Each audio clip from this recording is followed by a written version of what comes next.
Hello, I'm Yvette Stoffert, the owner of Motley Muse, and I painted this beautiful painting of pumpkins. I loved it. It was a lot of fun. I know you're going to enjoy this class because I really had so much fun with this one. If you would like to change the colors and just have orange pumpkins or pink pumpkins or whatever, go ahead. It's still the same basic concepts of the technique. So when I go light, you go light. If I go dark, you go a little bit darker, but just stay within the color palette that you picked, and it's still the same technique. So don't worry, don't stress. If you have any questions, please email me. I check my emails every single day. I have a notification that dings, so I'll get it right away and answer your questions. But yeah, this was a lot of fun. Yeah, you're gonna have so much fun with this one.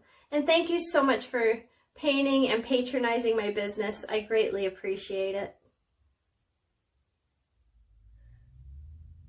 I have already went ahead and sketched out my design of the pumpkin. Now, if you need help with this, I did write a book, and it is in my website at the very top of the front page, and also in the description of this video I have a link to the other part of my website where I discuss different types of ways to sketch out onto the canvas. I use projector techniques, the grid technique, the sketching technique, so I have a lot of ideas to help you, to make it easier for you to be able to sketch out any design really that you would like. I do have the template on the website with this image. It's right next to the image where it's a finished image, and there's one of me holding it. And right next to that, I do have a black and white template. Go ahead and print that out on your computer. It'll make it easier for you. This whole sketch took me around 5 minutes. Just to sake for this video to not be so big and so long, I just went ahead and already pre-sketched it out so we can get straight to the point. The first thing that I'm going to do is I'm going to work on the background. Now, because this is a Halloween-y type of a look, and I want to have a lot of glow from the pumpkins, I am going to work on the background. And I am just going to put a little bit of paint on my palette. Don't need a whole lot, just a little. And I'm going to go ahead and I'm going to use my big square brush. I like using this brush for big washes and big finishes, and I am going to try to leave some brush marks. Now, black doesn't really give you a whole lot of brush marks in there, but it still gives some kind of texture of some darker areas and some lighter areas where there's not as much paint. And I'm going to also make sure that as I paint, I'm going to go around on the outside edges, and I'm going to paint as well. If you don't have this brush, don't worry. You can use another brush, any brush that works. I do recommend using the bigger brushes of what you have. Otherwise, you're going to be painting for a long time. I'm going to go in there, and I'm going to be really careful not to get inside the areas I don't want paint on. The reason why is because black paint it's intrusive in the sense that if I'm going to then want to add and layer the oranges on top of this black, I'm going to have to go in with many layers to get that bright orangey look that I'm going for. So because of that, I'm saving myself a whole lot of hassle. I'm going to make sure that I just don't paint any black where I don't want the black to be. Also, this is a good time that if you find that there are some areas that you don't really like how you sketched it out and you want to refine your shape, this is the perfect, awesomest time to be doing that. Be very careful and take your time with it. There's no rush. We've got all day. And if it's kind of a long painting for you and you can't do it in one sitting, don't worry about that. Just do it at your own pace, whatever makes you happy and how you're good and happy doing it. I don't want you to be painting this if you're stressed out and upset and whatnot. I want you to be peaceful and having a good time and relaxing. Make sure you calm your monkey mind for the stresses of the day. This is just our time to hang out and just kind of have fun with life for a minute. Hopefully you've picked a time of your day where nobody's really needing you for anything and you're able to focus your attentions on this painting completely. I feel that when I do that for myself, I tend to come out with better projects, more beautiful paintings when I can just fully give it my full attention. So I'm not being too much with it. I'm not going back and forth over it many, many times. I'm just kind of letting it happen and letting it be as it is. I'm going to go ahead also and make sure that I'm painting the side edges so that way later I don't have to come back and do that.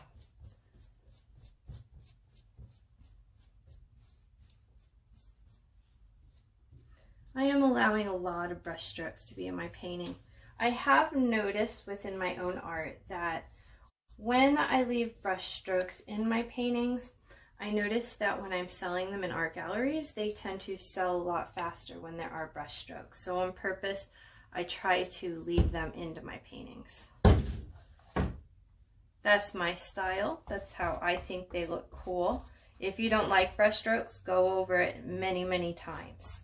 And then those brush strokes eventually will fade away. But I do think it is important to kind of have some continuity between what you are doing. So if your right side should match your left in the sense of what type of brush strokes and how you're moving the paintbrush across. So that way your right side of your canvas is going to kind of mimic the left side and it'll just flow together like a cohesive unit.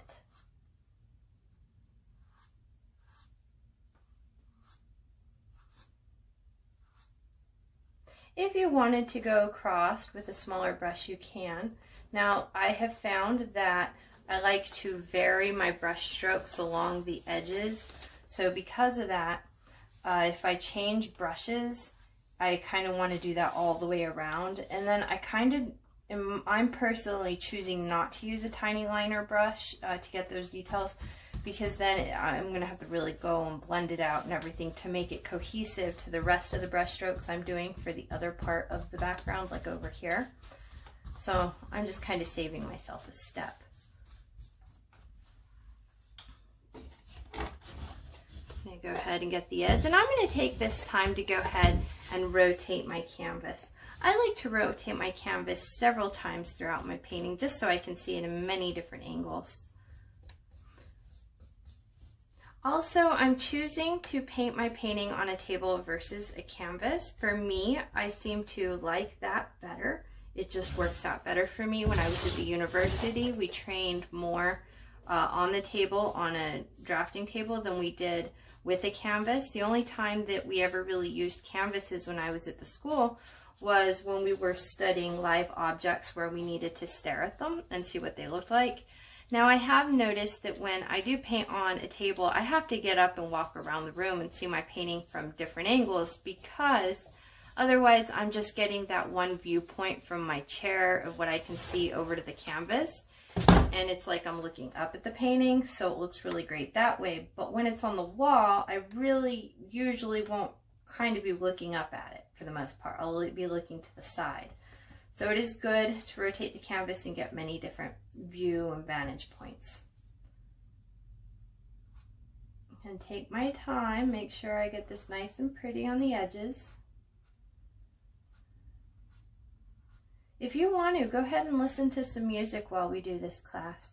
The only reason why I've chosen not to have music right now is because I have many different students with lots of different musical tastes, and I didn't want to make somebody feel uncomfortable. And sometimes it's good just to not. When I was at the university, we only really had music during our free time. Other than that, everything was quite serious and we were in the moment of what we were doing. I find a little bit that I do focus a little bit better on what I'm doing if I don't have music. However, I have noticed that I paint faster if I have music because I start painting with the beat.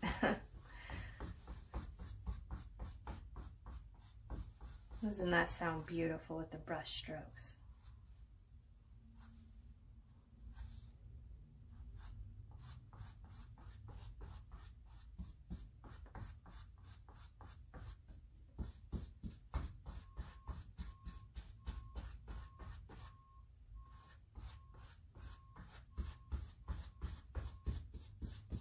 Okay, now I do have this little line that's coming here. Now I just want to remember that this little line is right here and this is where he goes. I have a couple other ones, but I really do want to get the background nice and pretty.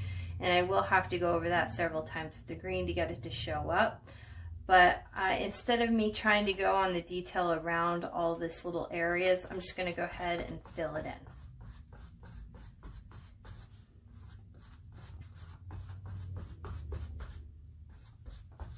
If you need to use a reference photo to remember exactly where everything goes in the end, that's good. I'm going to use my little reference photo that I got, so it's going to be all working out really well. Of course, I haven't seen what this guy looks like with color yet. I've only just drew him.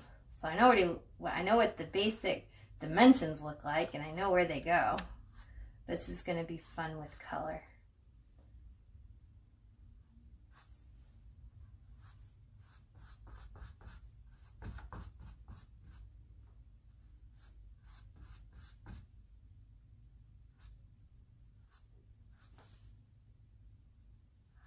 I'm trying to make sure that I really don't cake on the paint. So there is paint on my brush, but there's not like a whole lot of paint. Black really goes a long way. And I'm using thick body paint, which is a little bit more expensive paint. And it just seems to go really far. I mean, look, I've hardly even just barely touched what I put on my palette.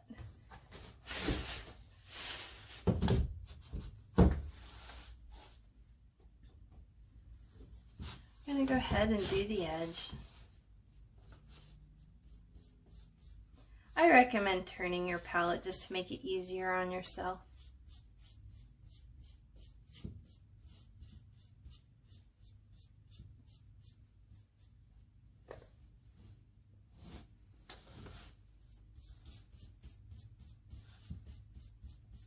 I have found that painting the sides of a canvas tend to be a good thing in the sense that when I am selling my art, they also tend to sell more. That the paintings, they feel like they're a little bit more finished. Now I'm not just only painting to sell art, but I do keep those things in my mind, what people like, what they want to see, because in the end of the day, I do have to buy groceries and pay my bills and different things. So yeah, I want to paint for fun and I do enjoy it. I just love painting. But I got to keep a little bit of a mindset that I want to pay my stuff. So that's kind of a little bit in the back of my mind. But it is not the reason I paint. I find it very therapeutic. And I hope you do too. Don't stress out. If your drawing, your painting doesn't come out exactly like mine, I'm going to say that's even better and you're doing wonderful. The reason why is because everybody sees the world differently. We all have our own little experiences. Some people have noticed things that others haven't. And I want to see your creativity and your voice. I want to get to know who you are by your painting. So yes, follow what I'm doing so that I can teach you these techniques. But in the end of the day, I want this painting to be yours. I want it to have your voice on it. Just like this one is going to have my voice.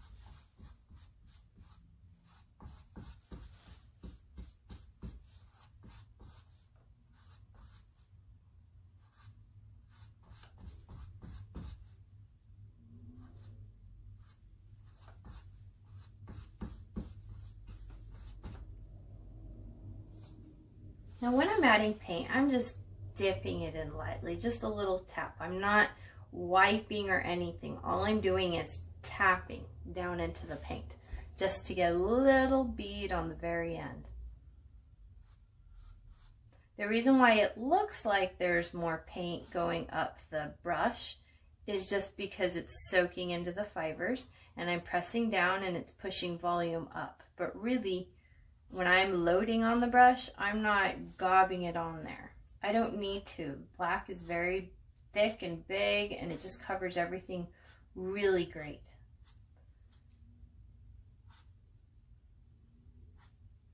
And when you have your palette and you're adding paint onto your palette, add what you need as same continuity of types, shapes, sizes, making sure that I haven't changed my brush at all throughout this whole process.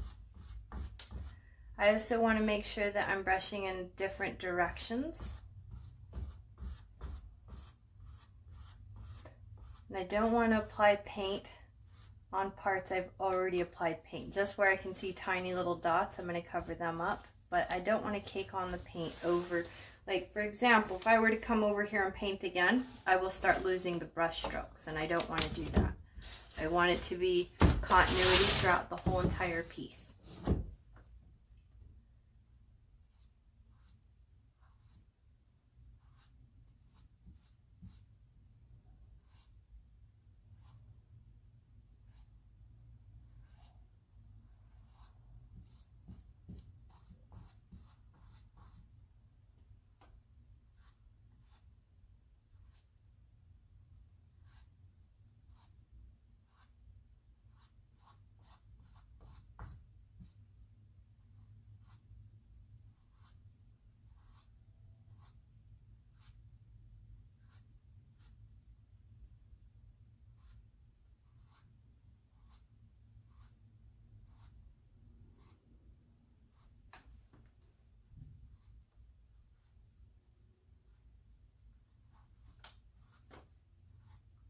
Okay, so now that I've made this cool little line going up here, what I'm going to do to vary the brush strokes is every so often I'm going to wipe it, come across, and do it sideways, and I'm pulling the paint, so that way I'm still going to have those brush marks going in all different directions. And notice how I did that really quick while the paint was still wet.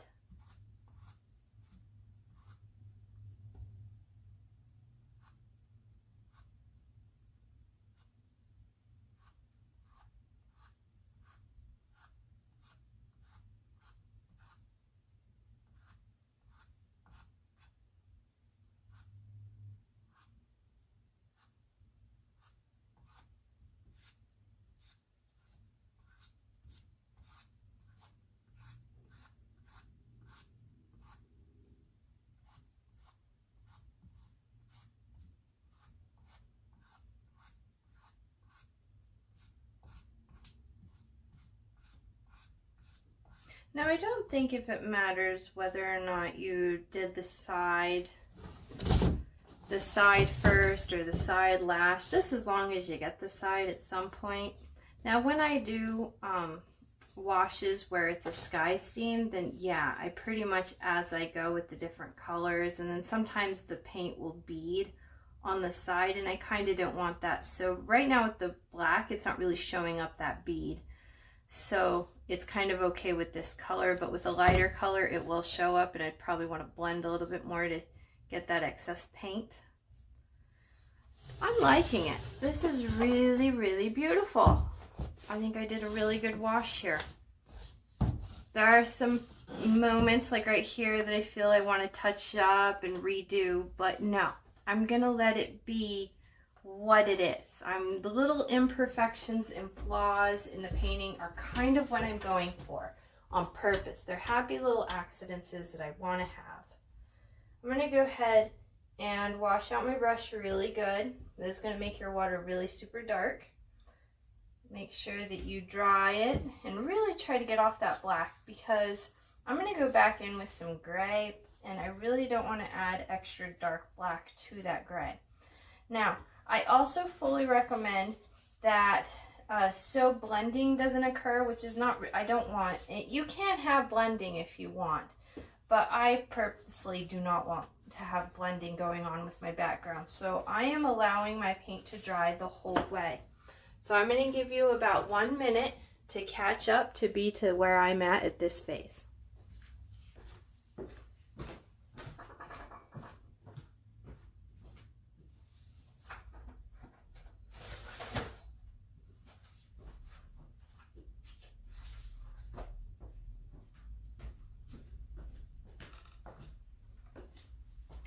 are we doing? Are you almost caught up? If not, pause the video and go at your own pace. So really quickly, to make sure that I have everything dry, I'm going to take out my handy dandy hair dryer and I'm going to go ahead and dry everything.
Looking very nice.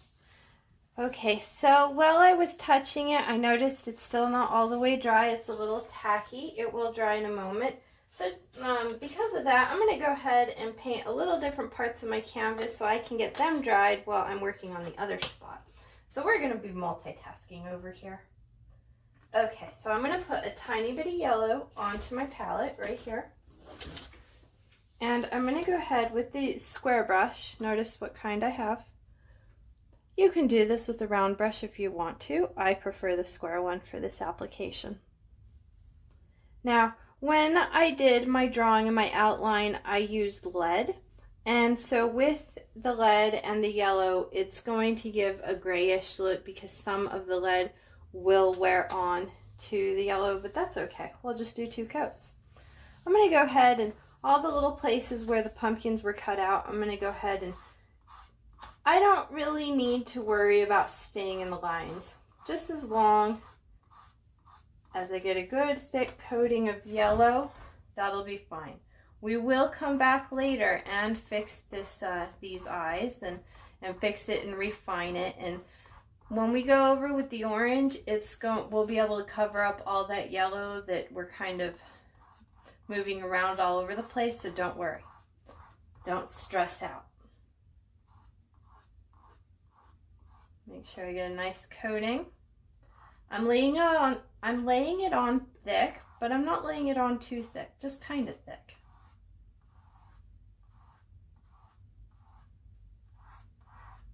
If you feel that your paint is not that thick, go ahead and let it dry fully. Once it dries fully, then go and add a second coat, and you will have a more yellowy yellow. But I recommend doing that, adding the extra paint after you have already allowed the first one to dry. Otherwise, what's going to happen is that, oh, right here, sorry, I was thinking about what I'm doing here. What's going to happen is that if you don't let it dry, because there is fresh acetone within the paint itself, it's just going to pull up the not so dry paint, and then you're going to have a hard time putting a really thick coat down.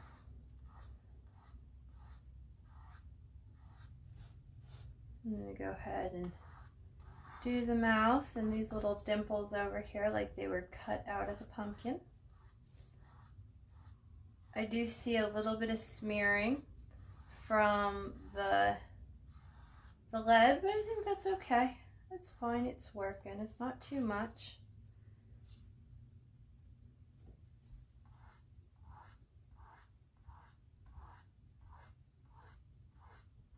It doesn't matter really what angle you're pulling the yellow at.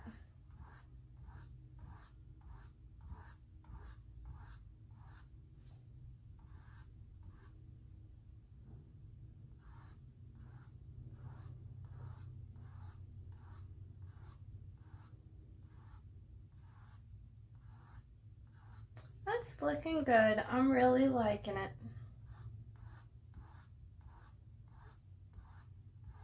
It's like building on a cake. We're going to put many different layers and layers and layers, and then eventually it's going to wow. So if your painting doesn't look that awesome right now, give it a minute, because it will. We're going to have to add those layers. I'm going to go ahead and wash off my brush. Okay, I'm going to go back in with my square. Now I've washed off the black, and I'm going to use this one because it's the same marks that I have from the black. Now if you are scared and nervous about doing this next layer, then don't do it. If you like what you see with just a plain the black background, leave it at that, and it'll be just gorgeous. There is nothing wrong with leaving the background looking like this, especially if you took my advice where if you see there are some areas that are dark and then there are some areas that are lighter next to areas that are dark, there's already depth going on there, so it already totally looks cool. I'm going to add an extra level of wowness. So I added gray. You can add white and mix, but I just already had a tube of gray. Makes it way easier. So to get gray, you mix white and black together. Now this gray is equal parts. This gray mixture is actually 2 parts white to 1 part gray. I'm going to get a little bit onto my brush. I'm going to kind of wipe it around a little bit because I don't want a lot. This is going to be what's called dry brushing. So I have a minimal amount of paint, and I'm going to go in many different directions and add little doo-doos. And I'm going to make sure that I turn my brush in all different ways, and I want to break up any lines that I might have started a line there. So I'm going to do a row, and then I'll come back to try to see if I can break that up. Some of them can be with more paint, some of them put less paint. Just make it really varied in your approach, okay? So like hardly add any paint. And always remember, keep turning your brush the whole time. This is also a good technique to use to make like a sky. Okay, so I'm going to go ahead and turn my canvas. Remember, just a little bit and then wipe it out. We don't need a whole lot of paint, just a little bit. And doot.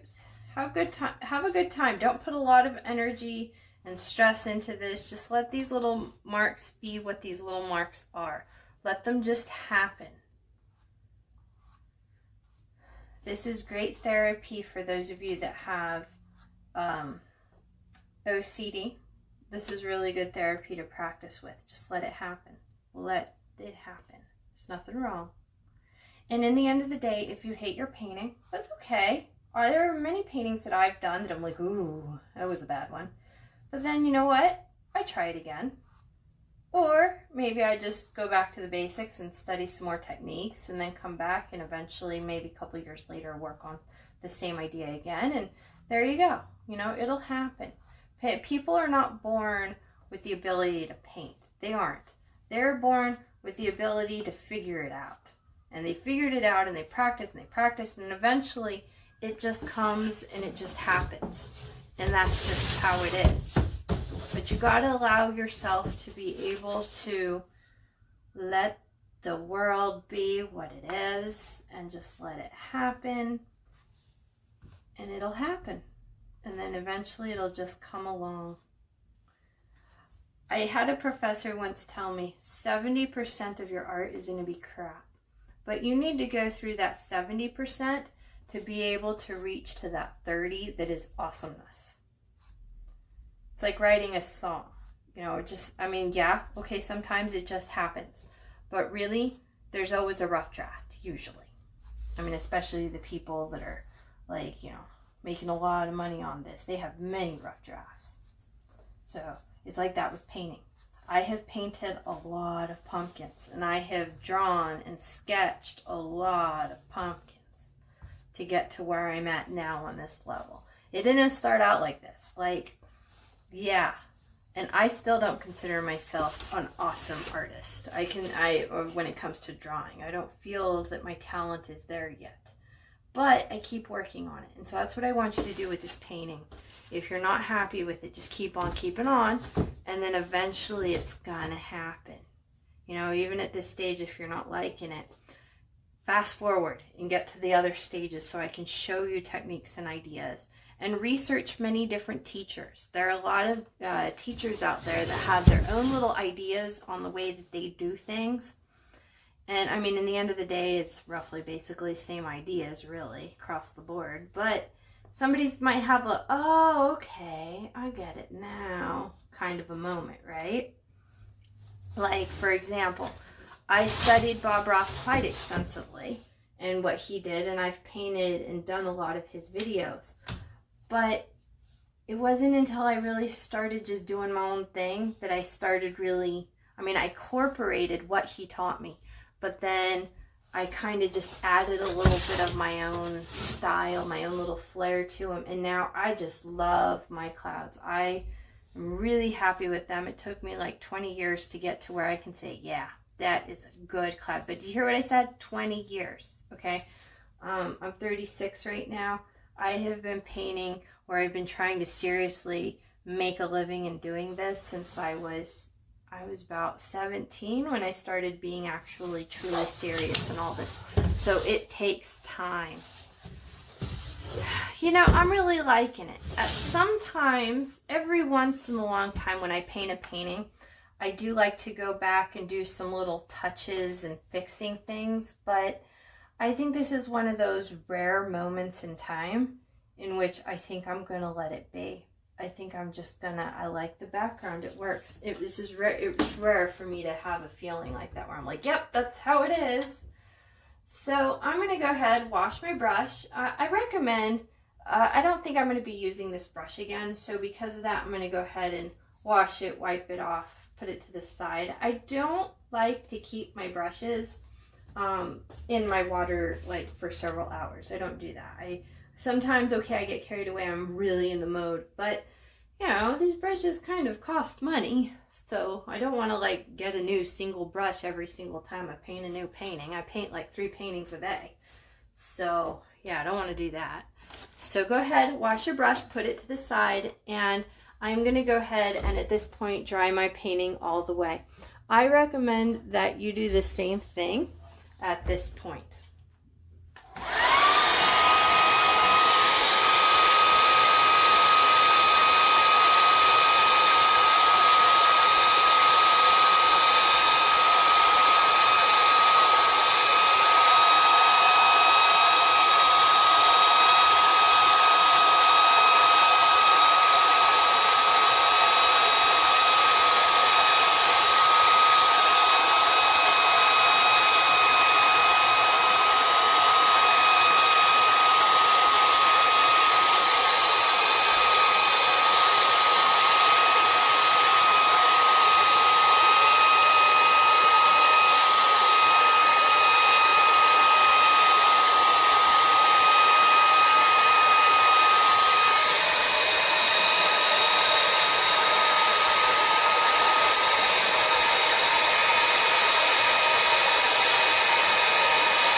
That's looking very lovely. I'm super happy with my painting. Okay, so from here, I recommend that we work from the background to the foreground. So I did the background. So now the things that would be coming around the pumpkin, such as the leaf, and remember we have some curly cues with little stems to go on, these leaves, these ones. I recommend we do all that stuff first before we start painting the orange and everything. This little guy, he's going to be the end. This is going to be the end. So I'm going to work with these, the leaves, the curly cues, and then, these are kind of together, but I really should pick one. And this one's angled, so I think maybe this one we'll paint really awesome. Then we'll paint this one, and then when we have everything super awesome, then we'll go back and paint the little guy. By doing that, we're going to get sharp, crisp edges on all the different places that we want those crisp edges. And that's the beauty of why I would prefer to do that. Now go ahead and do it in the order that you want, that you're happy and comfortable with. There is no negativity of, oh, well, can you see what she did? Oh my goodness. No. Let this be your happy time to hang out and just have a good time. We're having a good time together and hanging out. I am all out of paint. I'm trying to get some paint in here, and it's okay. We can make some more. I know how to make more of this color. Okay, so this was a burnt umber. So since I'm kind of all out of a burnt umber, check this out. This is going to be totally cool. I'm going to go with some burnt sienna. Going to add some burnt sienna. So it's kind of the same, but not. So what we're going to do, let's see, I'm going to go, since this is a little area, I'm going to go ahead and use, nope, that's my liner brush. I'm going to use my round, a small round. Not quite a liner brush. I try to save those for details at the end because they are quite expensive to buy. I mean, they're not, but when you're buying them in bulk and You need to use a lot of them. Don't use a liner brush for these type of things. So round, and I'm gonna go ahead and do that. So I wanna have a dark color first. So I have my burnt sienna. I'm gonna take a little bit of my black and I'm gonna mix it in. And check out what's happening. Okay, now I know I mixed a little bit into there, but trust me, the science works. It makes sense, see? The more black I add, the darker this is gonna look, and it's gonna start looking like that burnt sienna versus it's gonna start looking like a burnt umber versus the sienna. So I just add a little bit of black. I could add a little bit of more black to get to that true burnt umber look, but I'm kind of, I don't know, I'm kind of liking this color. I think it's working for me. Okay, so I'm going to go ahead and wipe off my brush so I can load my brush properly. Now, when I load my brush properly, I just dip it into the paint. Now, do you notice I didn't put the paint all the way up the fibers? I only added it to half of the fibers. I recommend that you do this. You'll have more control. So I'm going to go ahead and I'm going to start either at the bottom or the top. In this case, I'm starting at the top and I'm going to work it down. And do you notice how I'm starting to get some brush strokes in there? Brush strokes are awesome and are going to make wood look cool and awesome. Anytime you're making a vine or a wood, and the more brush strokes you put in there, the more awesomer and 3D effect you're going to get, and you're not going to need to layer on many different colors. It's just going to naturally happen. So what I'm doing is I'm applying the paint, and as I'm applying the paint, I'm also wiping off paint, and that's how these little things are happening. I am overlapping the black just a tiny bit because I do want to have a sharp, clear edge to work with. And you kind of need to do this quickly because you want to get these lines in there and get it all squared away while the paint is wet. Once it dries, then this brush stroke technique is kind of nil. Now I could, when it dries, go back over with some more black, but these really light burnt umber colors that I'm getting are like, it won't be there as much, you know, it's kind of like they'll be hidden. Okay, so I got paint. I'm going to wipe off my brush just a little bit and see if I can scrape off some of this paint to try to get those lines to appear more. So I just got a lot of trying to follow the curve of how this plant is growing. There we go. I like that. I can see a little bit of the black there and I don't like that. So I'm going to come in here with a darker color and I'm going to kind of cake it on a little bit on the edge, just so I can try to cover up that black. Try to get a straighter line. That's working. I like it. It makes sense. I'm going to go ahead and do the same thing to the other one. Now, this little guy, he's going to be at the end, because if I do him now and then I paint all this orange, the orange is going to overlap. It's going to be a whole thing. And it is good to make our pumpkins individuals. We want each pumpkin to have his own personality. And even if we weren't doing jack-o'-lanterns and a cartoony image, even if we were trying to do realism and paint what looks like a photograph, we would still want our pumpkins to have their own personality and their own look. It is kind of a good idea to, well, if you're doing realism, to actually put little flaws in there, because when it's cartoony, it's hyper realism sometimes, and so when that happens, it's just, that's, no. It's kind of like Barbie. No, that's not what boobs really look like. No, they're not really that size. Same thing with the pumpkins. You know, if you put a little dent or a boo-boo in there, the eye will focus it and filter it and whatnot, and then it'll just read that your painting is more like, yep, that's what it looked like when I was at the farm and I was picking out pumpkins. That's what they look like. I'm getting a lot of brush strokes, making sure I get the edges. I was being very careful not to go into the green so much, but I still wanted to really get in there. So I did go over the line just a little bit, but still trying not to. Okay, so now that I have this cool color, I am going to kind of keep with it for a few minutes just since I still have it. Let's go ahead and make some curlicues. Now, there's two theories. You can do curlicues in brown and in green. You can vary them. I think if you vary them in color, that's cool. If we're going to keep them all green, because they are fresh, you know what? I talked myself out of it. Yep, I did. I talk myself out of stuff a lot when I'm painting. Was going to do them with curlicues in brown, but here's the theory. Those little curlicues are tiny and little, right? So they would be fresh new growth that are happening right before this pumpkin lost its nutrients. So this is brown because it's been a while, and then it's got a little new growth going. So because of that, I'm going to go ahead and use green. Let's see. Let's make this kind of cartoony and just stick with one shade of green versus doing 2 or 3 shades. So let's see, I'm going to add, where is a good place for some green? I'm going to put orange here, so we'll add green here. Notice that I'm keeping the middle of my palette. I'm not putting anything on it. I'm working with the colors on the outside of my palette, so that way I have space in here to mix colors if I need to. Now I did do that for teaching, but really if I wasn't teaching, yeah.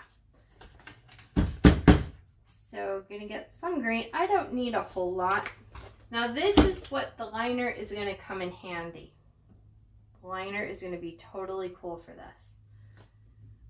Now I have a basic general idea of where they're going, but I can take liberties here and just make it happen, and the way that it happened, that's what it is. This is kind of, I feel that when you're doing these, it's a one and done.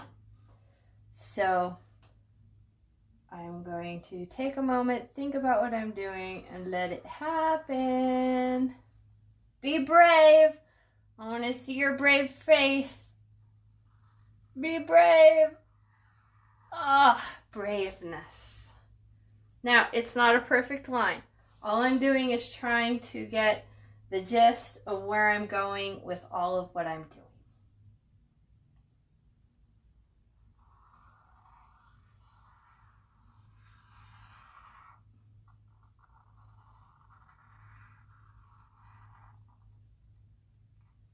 Ooh, I like that. It did get a little bendy right there, so I'm going to have to paint that bend out. Okay, let's do another one. Take a deep breath. Relax, take a moment. Now these are coming from there, so to break it up, instead of coming right from the corner, I'm going to bring this up on the stem just a little bit, and I'm going to start it from there. Oops, I need to apply more paint. And a curlicue. Let's see. I can either curl it, which would be identical to these, but I do want to give it personality. So I'm going to curl it, but I'm still going to give it some of its own flair. There we go. I like that. It's got its own little uniqueness. Okay, so let's put a couple more. Let's fill this up with pretty cool lines.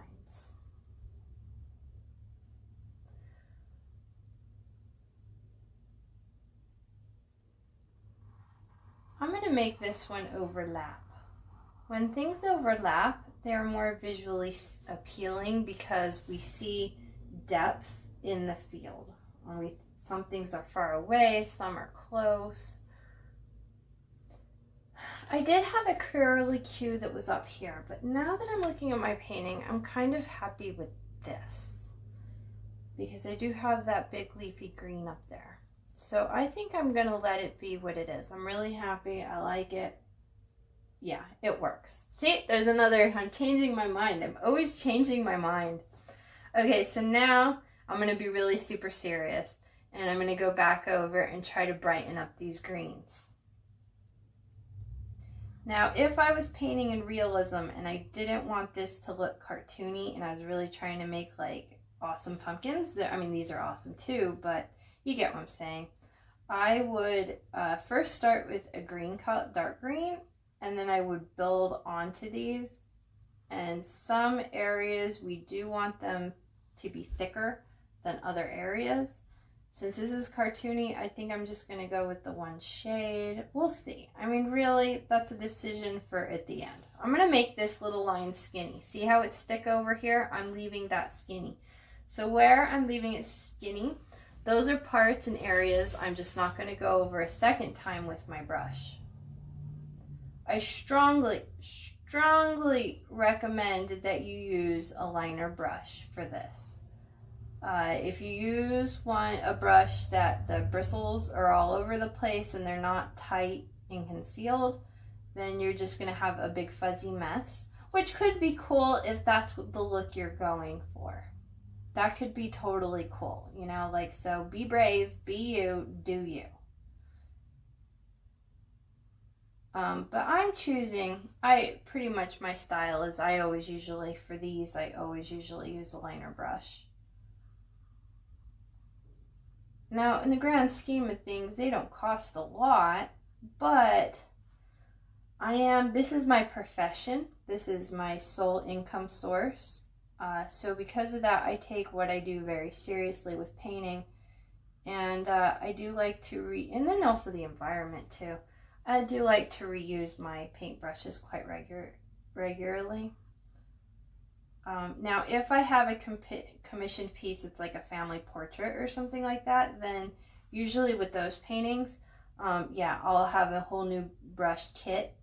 I'll start with brand new brushes and whatnot for that painting, because I do charge quite a lot for my portraits. Like for example, a canvas this size with a family portrait of maybe 3 people on it, I do them and they come out looking pretty much photographic.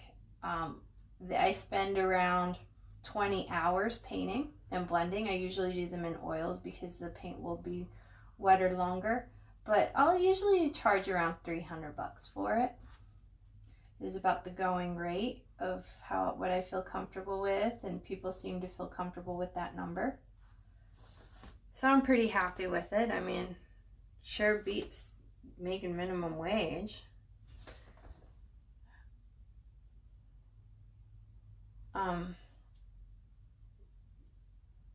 But yeah, I mean, it really depends on how detailed the photo is too. How detailed am I getting? I had a couple that were really into modern art, and so that one wasn't really detailed. On purpose, I was trying to not make it detailed and very just the idea of the feeling. Almost, it was a little bit impressionistic, but that painting lasted, I think I spent like 6 hours, and so because I didn't put a lot of time and energy into it, I charged them $150 for that. And yeah, they were good with that price. So what I'm trying to say is you get out of it what you put in. If you're going to paint with good quality paints and you're going to use good brushes, your results oftentimes will be way better. You'll have more precision. Now, I also take care of your stuff too, you know? Like, I've used this particular liner now. This is my 4th painting of doing these cartoony paintings. And I think I paid $1.50 for it. So, I mean, okay, I know, it's $1.50, right? But if you were saying $1.50 and you use like maybe 6 different brushes on a painting, that $1.50 is adding up. And then, you know, you have for the course of the year and whatnot. So take care of your stuff. I do have a thing on my Facebook page where I go into detail. I have this group called the Painting Group on Facebook. And what it is where I go into like more in-depth like knowledge. And I have a whole unit in a section. It's like an hour read that talks about brushes, that's very specific. I have a lot of photographs, and I mean, I know it's a boring topic, it really is, but I think it's worth a read. It's worth a moment to, okay, yeah, I need to, oh, I know, common sense, but geez, thanks for the reminder. I really should start doing that. Because I had a really boring class that was all about that type of stuff and when I was at the university. And let me tell you what, I feel that because I take a moment and I think about those things and I am very disciplined with those things, I feel that my journey as an artist has been much smoother and much better. This is really fun. You know, this painting would make an awesome fundraiser painting. It really would. Especially if you were, for a fundraiser, if you were with a bunch of people who were accomplished artists. Oh, this would be really good because it is in depth. A lot of fundraiser paintings, I think, should be very simple and very easy because, you know, everybody's having a good time, socializing and all that. And this painting does take a little bit of energy. So if you're feeling a little fatigued at this moment, I think you're doing really great. If you're feeling like you've put a lot of brain and energy into this, like you've been sitting in front of the computer, and it's just a lot of work for your brain, you're doing a good job. Because I know that I'm feeling a little bit fatigued, and if I am, I know you are. But no, that's good. That means you're really giving it your all. Every single time that I sit down and paint, I always try to give my all in everything that I'm painting. And by doing that, you know what I didn't do? I didn't make any thick ones. Like I did over here, I was super cool with the skinny and thick. I just started talking. And so now everything is the same thickness. So I'm going to have to go back and fix that. I'm sorry.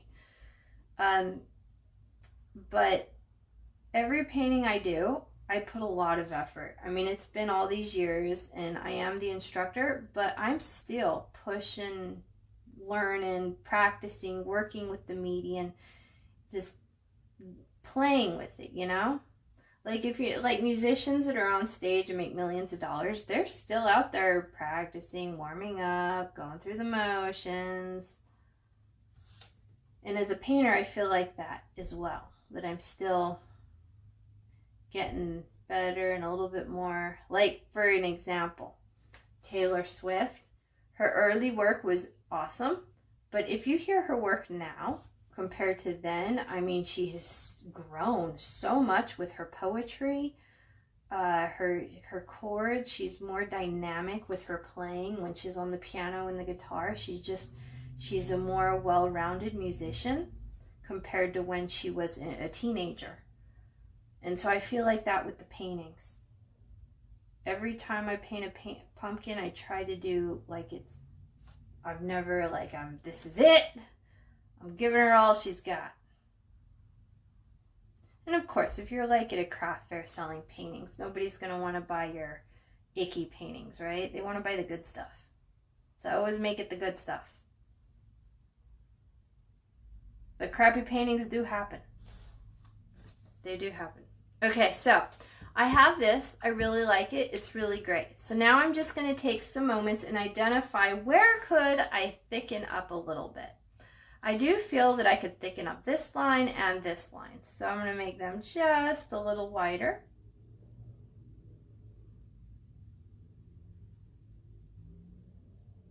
Oh, that's beautiful. I like that. That's good. And we'll do it a little bit wider here. Now, do we want to make it skinnier or fatter? Remember how I said I did kind of make too much of a bump? So I made too much of a right angle that I didn't want. So what I'm going to do is try to disguise that, which means you paint on both sides. So I'm going to paint a little bit more here, and then I'm going to paint a little bit more here, and then they're going to come together and feel more like, ah, yeah, I meant to do that. See what I'm doing? You just gotta fix it and touch it up, and eventually it'll look really cool.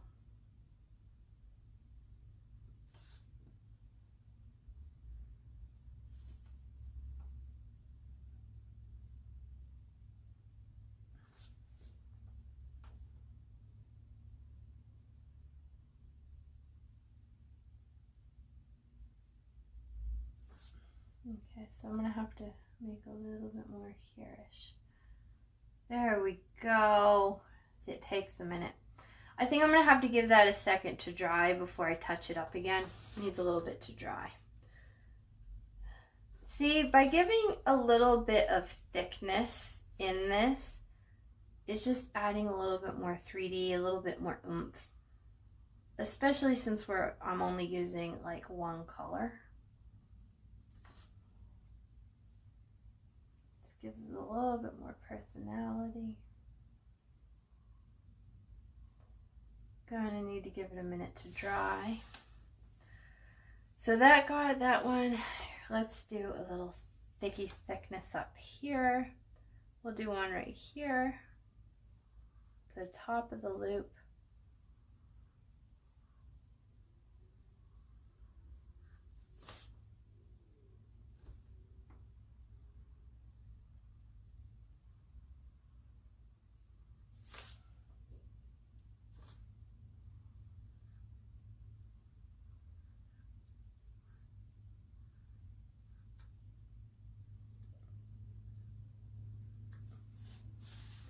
That's working for the moment. I think I'm gonna have to touch it up more, but I want to turn my canvas.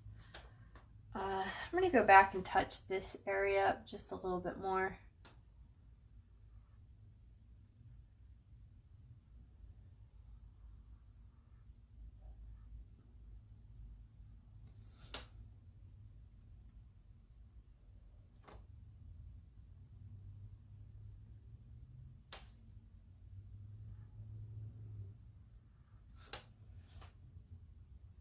And this one needs some thick areas, so we're gonna go ahead and do Mia.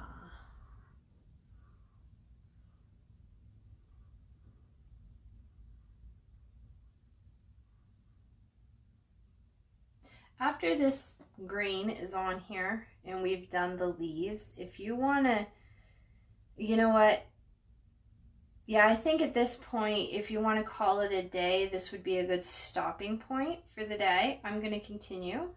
I'm going to try to see if I can do this all in one sitting. I feel that when I do paint in one sitting, it helps me to move my itinerary of what I'm doing forward, because if not, then sometimes the painting just sits off in a table for a long time and I never get around to going back to finishing it. But at this point, if you felt you wanted to take a break, I think this would be a good stopping point to allow everything to completely cure and dry. I'm going to take a quick moment and I'm going to hair dry all this so I can go and add a second coat.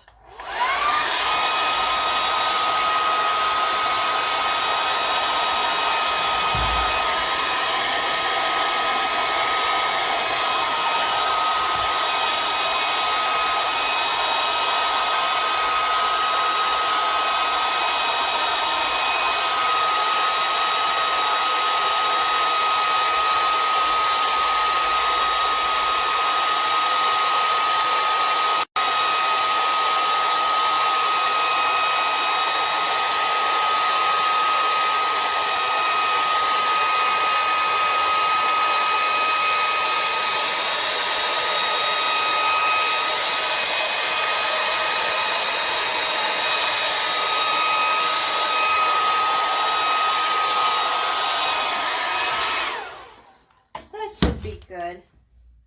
Okay, so I'm going to go ahead, wash my brush. Every so often, even though you're working in the same color, I recommend to clean your brush because the paint will dry in the brush itself as you're going and you'll have an icky brush.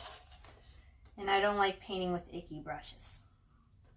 I'm going to go ahead and try to fill the stems in a little bit better. There, see, isn't that nice? That just, yeah. I don't think it's popping up a whole lot. It's not that visible on the camera, but I can see here in person that, yeah, that's making a total difference. Yep. If you're having a hard time making lines, curvy lines, straight lines, one of the things I did when I went to school was that we practiced with a liner brush on a paper and we would practice just making straight lines. Really super boring.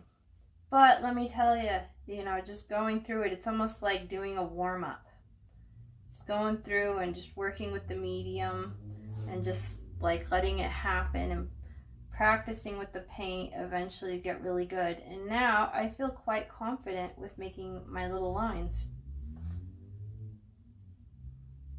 So like make straight lines, make circles, do the alphabet. And if you feel that you can paint on a piece of paper and do the alphabet perfectly, then you're pretty much a master at the liner brush.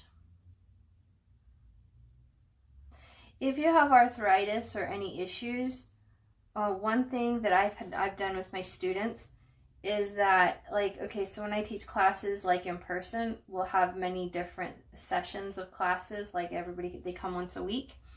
And so I will save that part, like I will work the painting out, and so that when they show up and the student gets in, the liner brush is the first thing on that phase of the painting that we're working with. So they get it, so you work on it first thing before your hand gets tired and get it out of the way.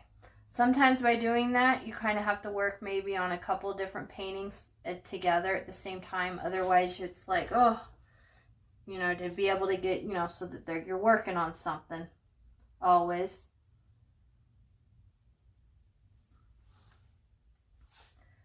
But that's helped a lot of my patients with arthritis a lot. And then like paintings, like, so we'll be working on a couple different together, and they'll be in different phases.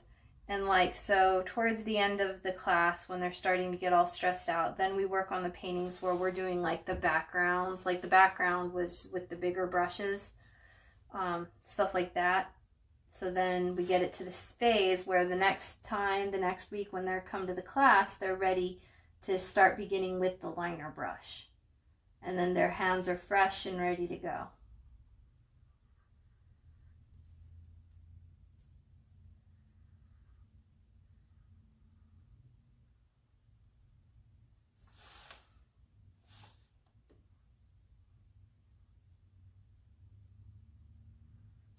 I also do tell my students, the ones that have arthritis, that I tell them that before the class, if they can put compress on or put some ice packs just to get themselves ready for painting.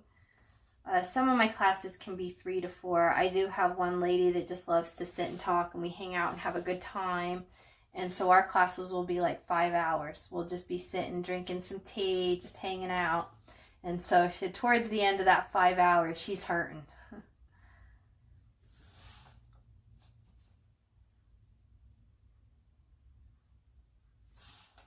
I do feel that a painting this size, for most people to do a 16 by 20 canvas, typically tends to be, let's see, when I do large groups, about 2 hours is what I try to keep these at. So like, I won't go as to huge detail, but right now I want you to make the coolest painting that you can make. So I'm taking my time to really work on this painting with you because I want it to be super cool.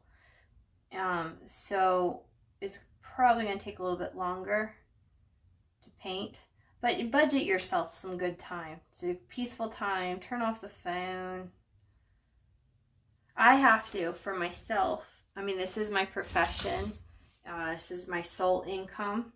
And so I have budgeted time every day to force myself to sit down and paint and to do what I'm doing. And I really have to put that time aside. I have had many students where, like, sometimes I'll give homework out every once in a while and then they don't do the homework. And it really frustrates me a lot as a teacher because I'm like, I really want to help you. And if you're not helping yourself, I can't help you.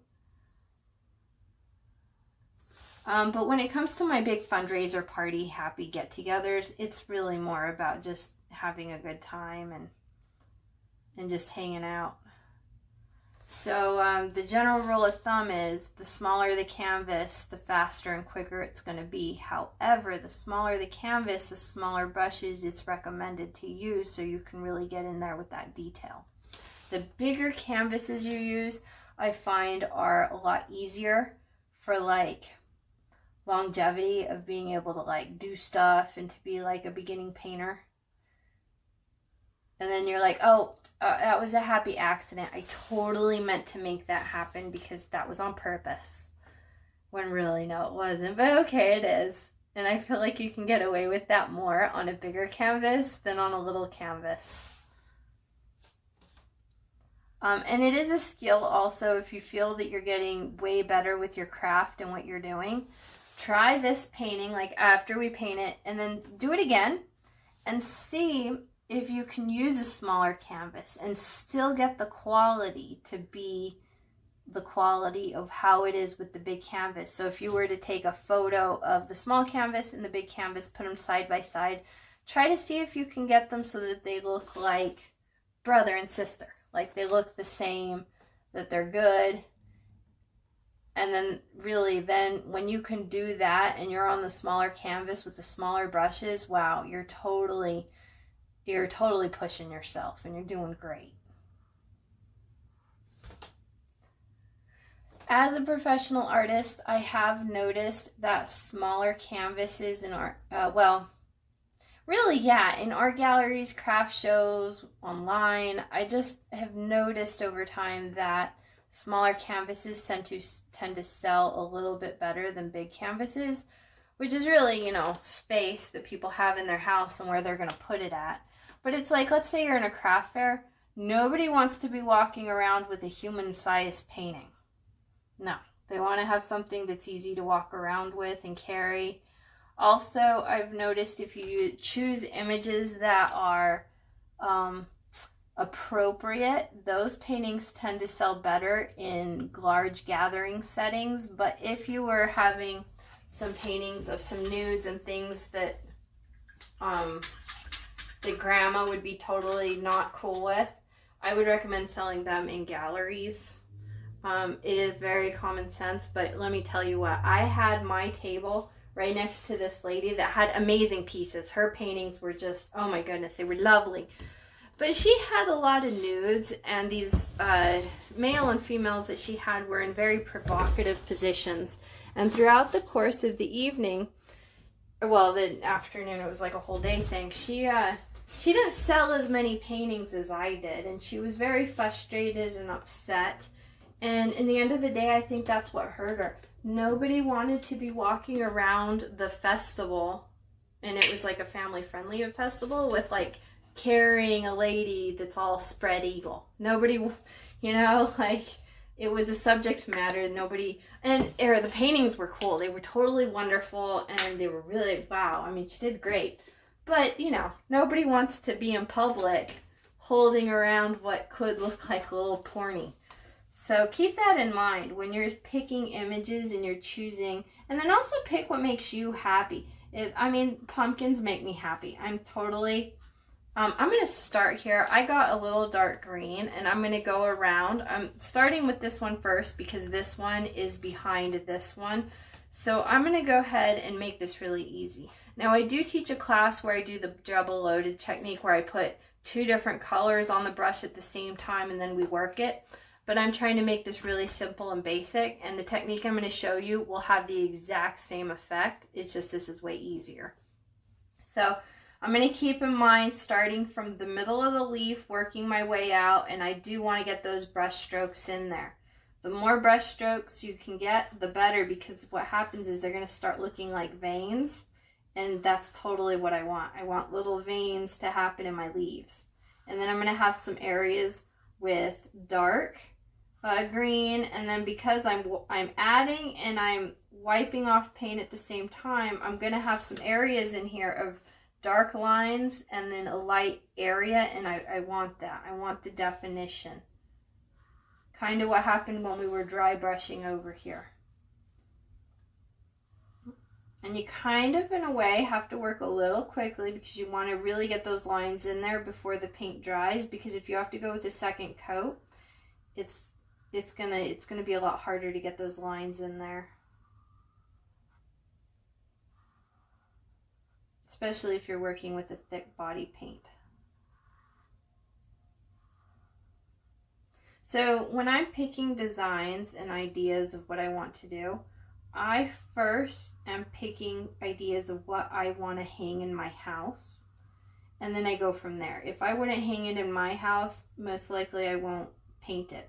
So for example, I am a Christian, so I mean, it's not like I'm painting all Jesus pictures, but at the same time, I'm not going to be like, I don't want a picture of the devil to be on my wall in my living room. So for Halloween, those are images that I kind of just don't, because that's just, you know, me. And it's also a statistics thing too, because I mean, I can't keep every single painting I make, which I want to all the time, because I make paintings and I fall in love with them. I'm like, oh, this is the coolest painting I've ever done. But, you know, I mean, I only have so much wall space that I can work with over here. So I have to be true and realistic. So if I don't want to hang a devil on my wall, then I'm not going to paint one for Halloween. I'm going to paint other things that I think are cute. Like, I don't know, like ghosts. They're really cute. I do have a picture of that I painted of a witch, but it's very cartoony. And it's the design of it. She's not like all occulty doing stuff, you know. Like, I don't believe in chakras or anything, so it's not like all that stuff. And it's not all. It's more just fun, very fun and lighthearted kid stuff. So I don't take it to that extreme, but you know, paint what makes you happy, what you like, what's gonna go with your house, what you want. So first, paint for yourself. And then every so often, if you come across a piece where you're, then, you know, give it away. Sell it, do something with it. Because you can't keep everything. Except for sometimes I do keep some paintings to remind myself of different things that it's good to see. I take a photograph of every single painting I make. And the reason why is so that in the future I can look back and I can see how far I've come as an artist and how I've matured as an artist. And that's really cool to see.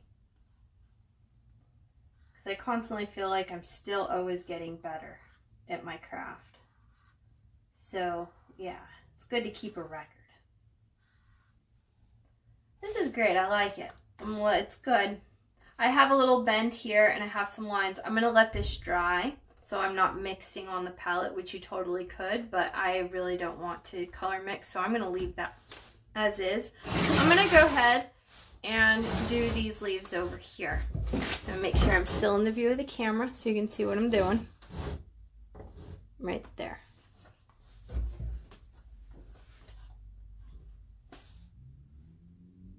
It really doesn't matter. Neither one is, neither one of these leaves are overlapping.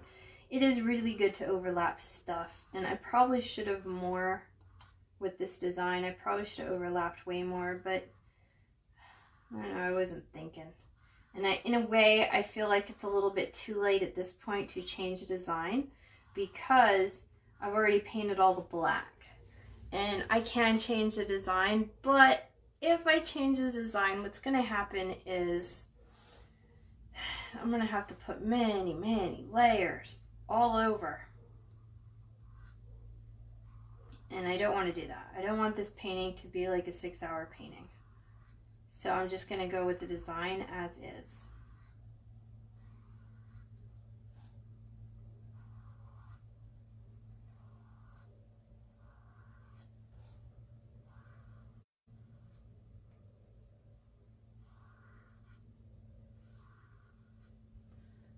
Yeah, I'm liking it. That looks cute.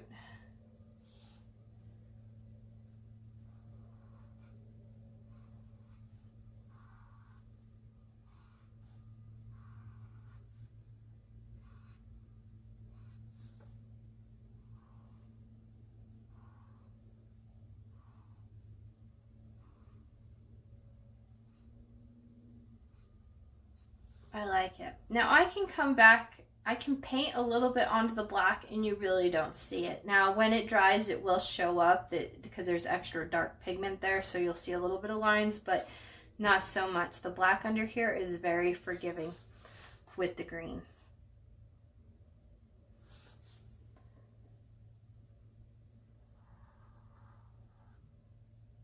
So I'm starting in the middle of the leaf and I'm working my way out. And I'm letting lots, oh, I shouldn't have done that. Lots of little lines and bumps occur as they happen. I'm not caking on the paint.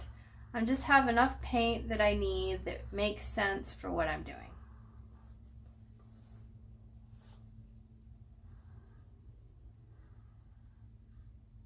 There we go. It's kind of a one and done with these guys. Then I'm preferring to start at the bottom of the leaf and work my way up, and I've got a slight curve to my brush, so that way these lines that I'm making are a little bit curvy.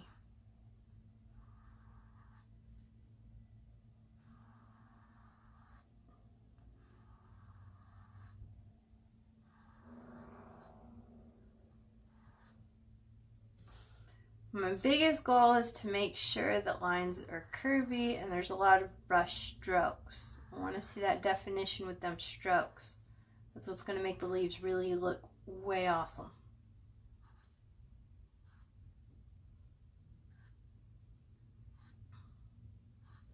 Okay, I think that's cute. Yep. Okay, so I'm going to take 3 seconds to dry these really quick, then I'm going to go with a second layer.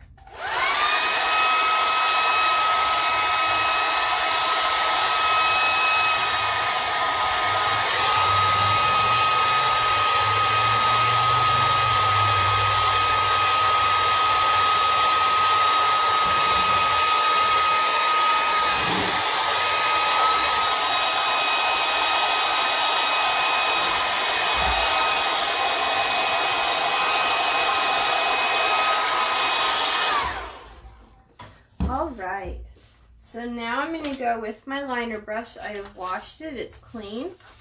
And I'm going to go back in with the highlight green that I had, the really light green. So the 2 greens I'm using I'm using a light green and oh my goodness, I can't read this. It's Phthalockine green. I can't read it. Phthalockine green. That's silly. Okay, so I'm going to go and I'm going to do the line right in the middle.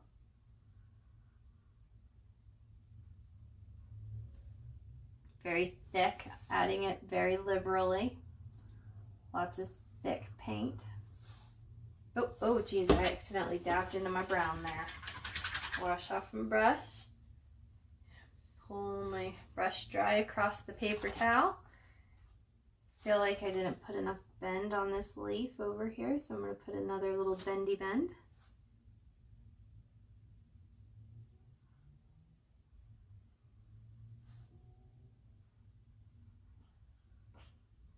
Yeah, I'm liking that.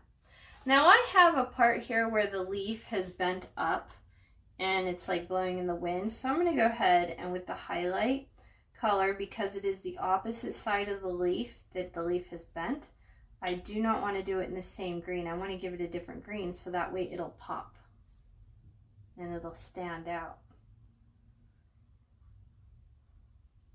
Keep in mind to keep everything wavy and bendy.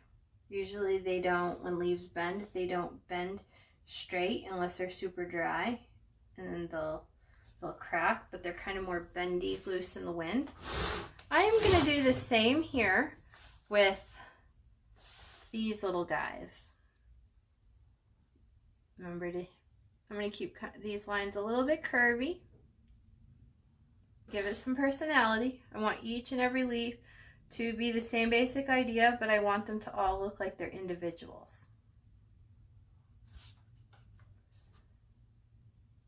Now we can put some extra little things coming off from there, but first I'm going to do this and then we're going to add layers because I just want to look at it as a whole cohesive unit, and I can do some little touch-ups at the end. But right now, for the sake of not having a video be a million hours long, I'm going to do this. Okay, so I got to think here. Where do I want this to come out of? Right there. Yep, I'm liking that little stem.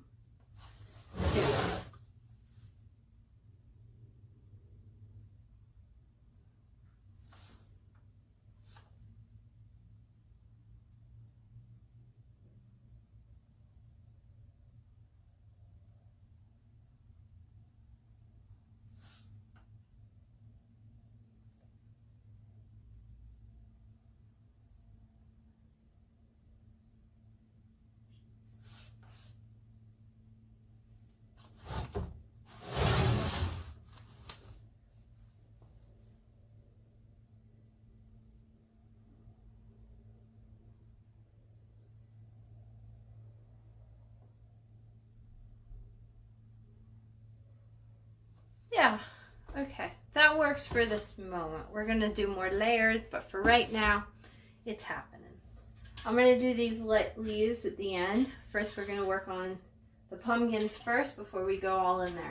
So now my water is looking like this. This is the color, it's very dark. Because I'm gonna start using some lighter colors, I'm gonna go ahead and pour myself some fresh water. I recommend that you do the same as well at this little stage.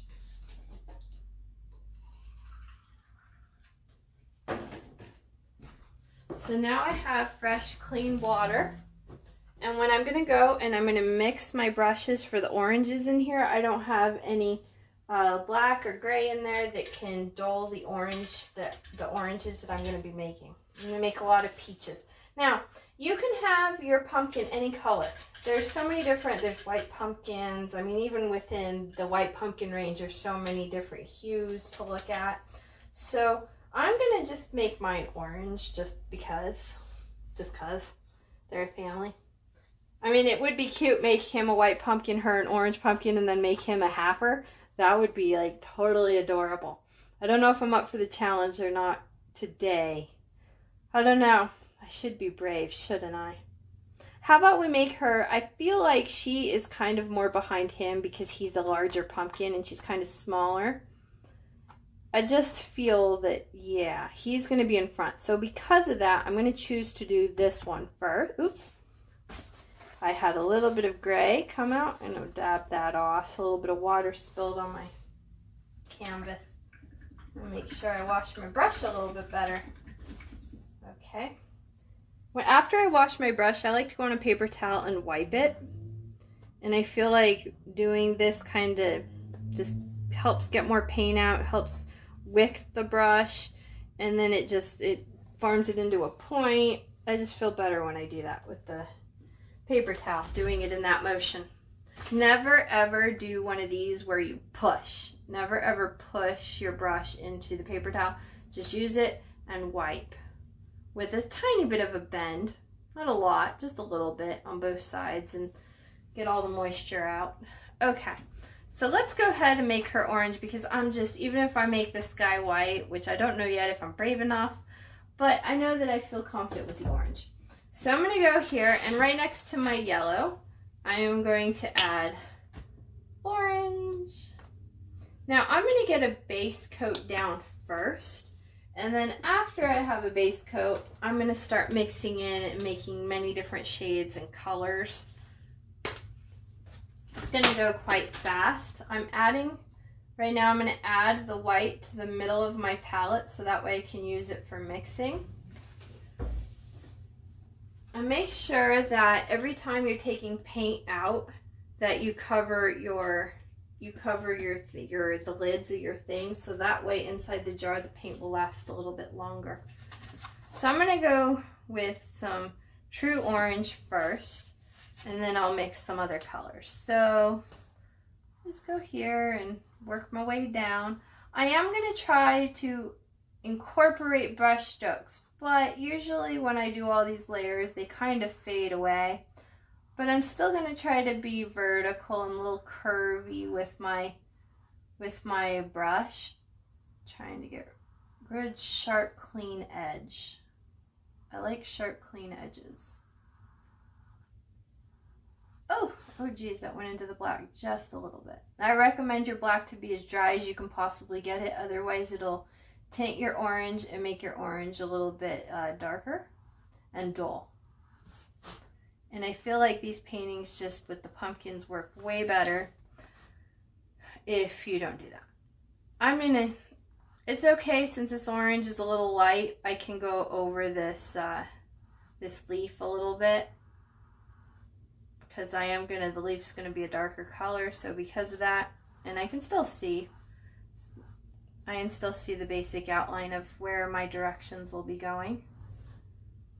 You can really do that with the lighter colors. It's when you start getting into the darker colors you're like, Okay, so that worked. This color's looking really, really good. Okay, so I go over here and do the same thing, just add some more. Now I'm going to be very careful that I don't go over that yellow for the eye. I can go over this a little bit, the inside area, because I'm going to add another layer of color in there. So it's okay if it has a little bit. I'm going to add some peaches in there for the inside cutty area of the eye. This is a fun painting. I'm having a lot of fun today.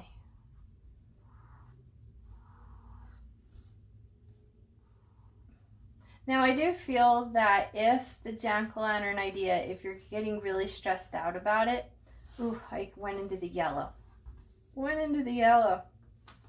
I don't want to go into the yellow, but I think I'm going to have to add in another layer with a detailed brush. Okay, so if you're having a really hard time and these faces are just, you can't do them, go ahead and just paint them without faces. Because when I was learning, that's what I did. I just painted pumpkins. And then when I started feeling confident and feeling that I was to a place of, yeah, I can do this, then I started with faces. And it would still look cute. I mean, if you totally went over this, without, now I think you'd have to add extra paint on them too to cover up the yellow that we put there. But it could totally be cute. The layout is a really nice design for that.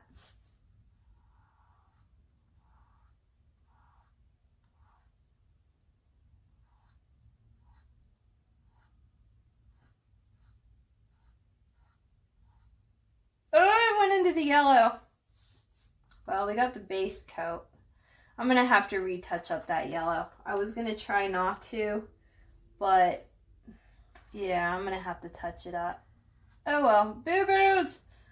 Boo-boos happen. Little happy accidents happen. Let it be, let it be. The painting's as it is. Let it be, because it'll be my painting and everybody will know it. And then it'll be cool. And everyone will think that my painting is wonderful because it looks real and not like a fabrication. Little flaws are good. The more little flaws you can add, the more awesomer your painting's going to be. The more it's going to look like a painting and not like a digital image, which there are cool digital images and stuff, but I want people to see that I put in the time, the energy, the work, that I really put a lot of effort painting this. Now, I have myself made some digital images, and those things take forever too. I've put in a lot of hours of work on doing stuff like that. But I want this to look like homemade. So in order to do that, I need to have these little flaws in there. Happy little accidents need to occur so it'll look extra artisanal.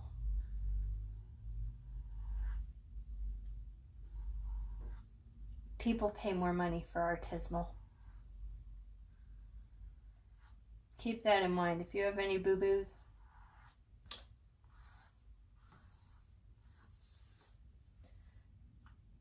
Now I'm trying hard not to go into the yellow parts. If I'm going into the yellow parts, it happens. But I'm not putting a lot of effort to make that happen. Like to make it so that I'm putting extra effort to try not to get into the yellow parts.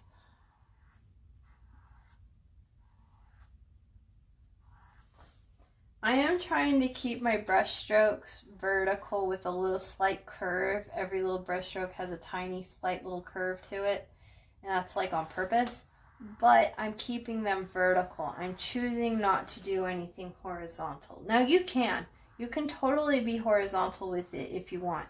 Now, what I would say is, if you're doing horizontal, keep with it.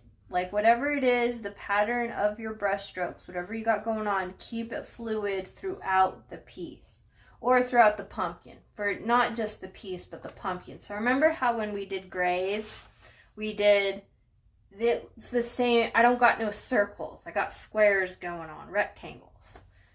Try to keep that. And when you do that, it'll appear more as a cohesive unit that you have continued with the same. It's the same basic idea like in music. When you have a key signature and you're in a key, that you're playing those specific notes that make sense for that key, and it just, the song, it's a cohesive unit together, that the notes sound like they belong together as a family. And so that's kind of what we're doing here with the brush strokes. We want it to look like the family of brush strokes that are all kind of related. Now this is the first layer. Now you can choose to leave one layer, which would be totally cool. I am going to make many layers, so I really don't need to fret a whole lot about my bottom layer because I will cover it with more layers. But I am still trying to keep that family alive. I feel like if I do more layers and I make this painting more wow with different colors and shades, it's just gonna pop more. I was originally gonna leave these guys just a straight green, but as I'm going through and I'm painting this and I'm really liking what I see, it's just coming together so nicely, then I'm thinking that I might. We'll see at the very end. We'll see how we feel with it, and if there's any things we want to do to touch up anything we could add. I think the basic idea, though, of the layout, I don't think I'll change. The only thing I think towards the end that I would really be most concerned with would be shades. Shades and layering on the cake of colors.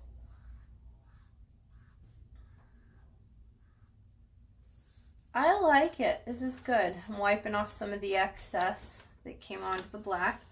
She's working. It's totally happening.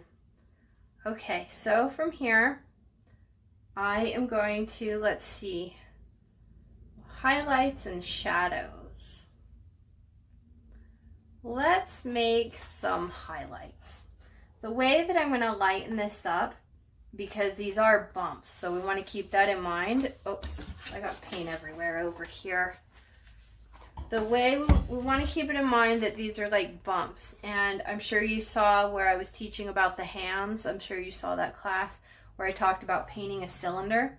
We want to think of these as different areas and different little tubey cylinders of how the light is going to fade. All the lines in the middle are shadows, so they want to be darker. And then we have the bumps, and the bumps want to be lighter when they come out.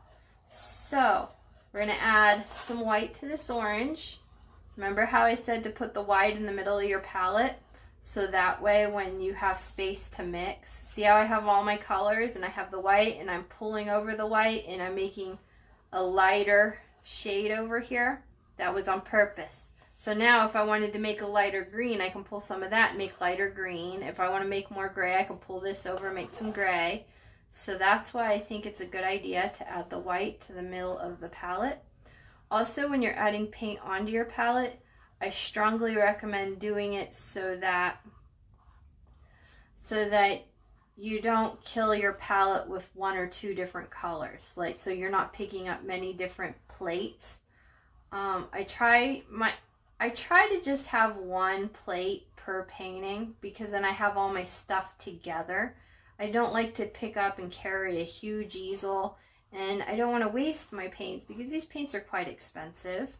And yeah, I mean, I totally love the Bob Ross technique, how he has that huge palette, but I feel like I get fatigued and tired when I wear when I hold onto a big palette.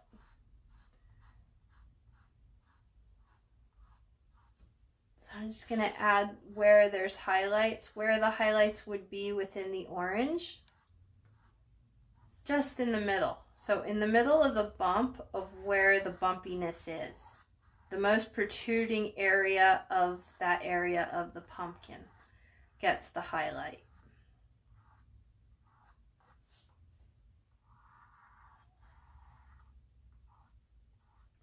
This is almost like a skin color. And since I have the base coat down, it's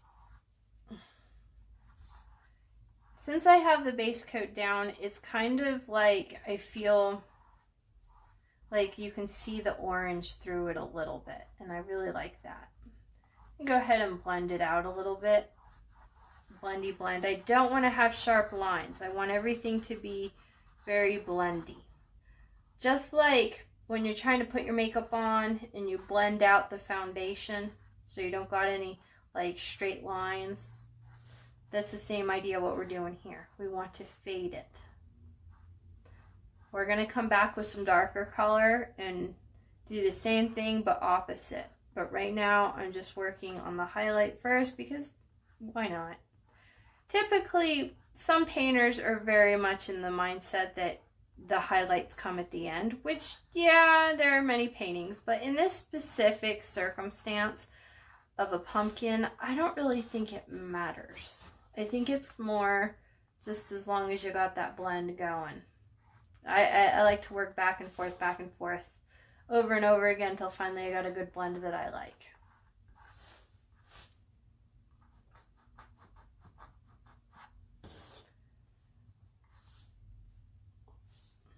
Let's go here a little bit. I want to keep areas where I still have the orange. The original orange, I still want to keep that going.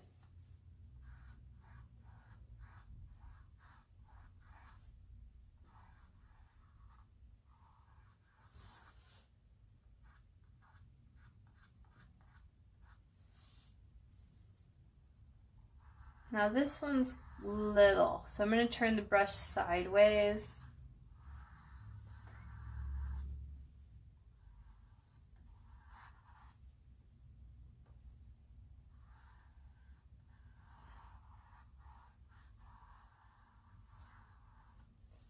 And then I got a little bump over here.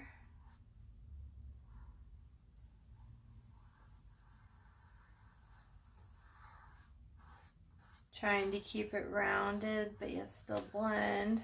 Okay, I'm liking that. That's good. It's happening. I think now I'm gonna go, and in the middle of this blend, I'm gonna add a little bit more, but the difference is I'm only gonna add this sideways. I'm pushing my brush sideways and just add maybe a little bit, just in the middle only. So I'm not going far out to the orange area. So within this shade, it's got two other shades going on.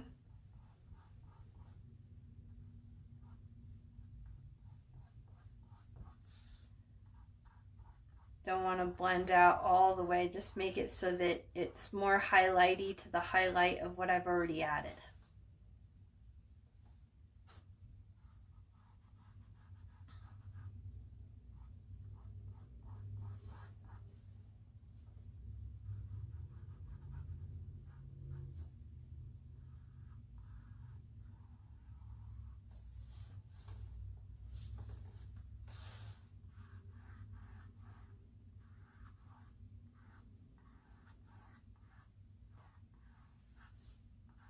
Now on this, because it's hyper-realism and it's cartoony, I am choosing to not put little bumps and bruises into my pumpkin.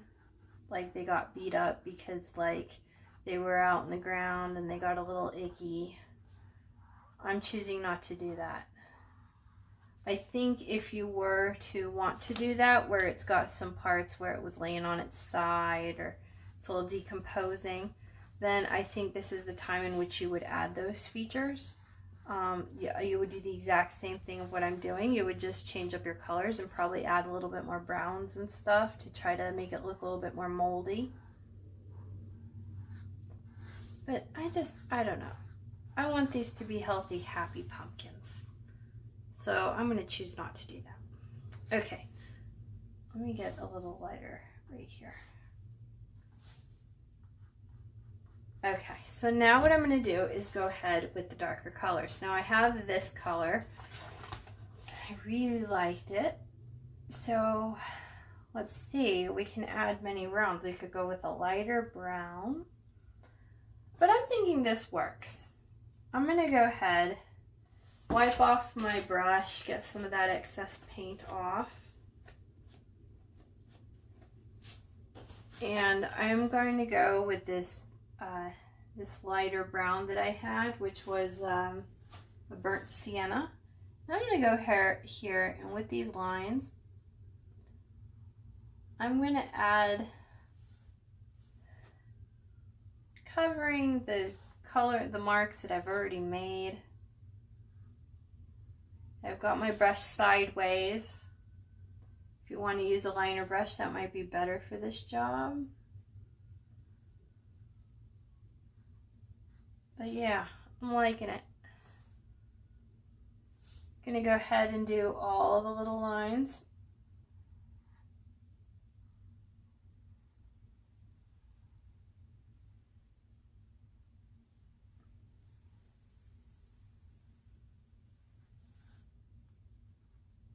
Trying not to make sure I don't go into that yellow, because it'll be really, I have to put on many layers to cover the yellow with the brown.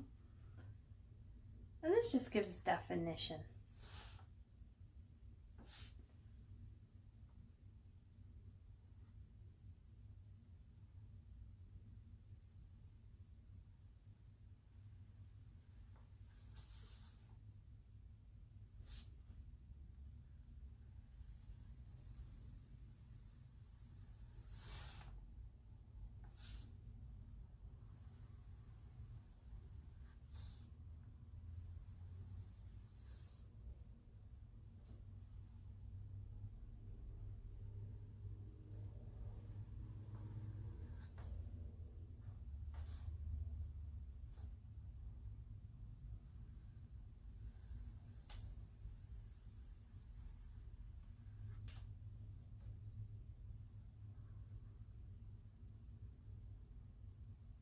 I am just loving it.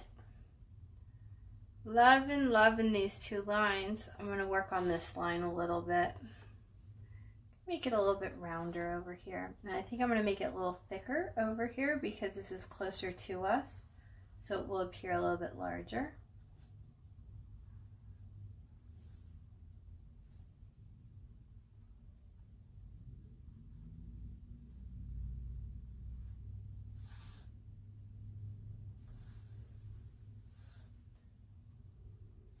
Yeah, that works. I'm going to take a moment and I'm going to go ahead and dry this, and then I'm going to go with some more layers on top, but I don't really want that much more blending with the brown. So I'm going to go ahead and dry it. I recommend that you do the same thing.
should be good.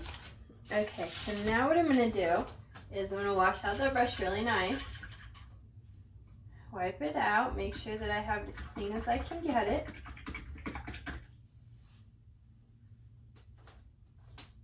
Alright, so now that I have it dry, I'm going to go back in with my original orange. Now I'm going to go back in and touch this up and just work on that blend.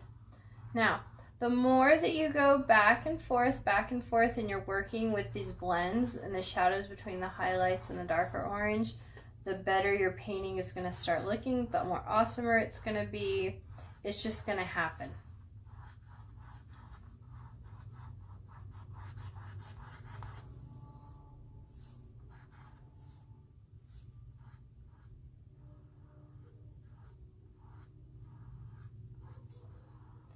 And what I'm showing you here is the same exact technique of what I'm going to do when it comes to the other two pumpkins.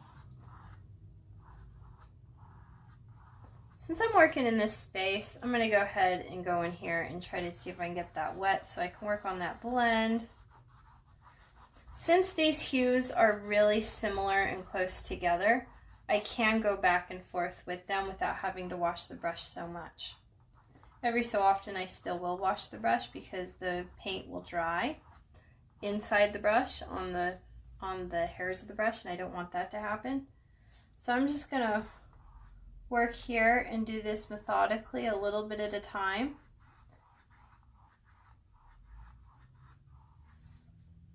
It's really dark there, but I'm just going to go.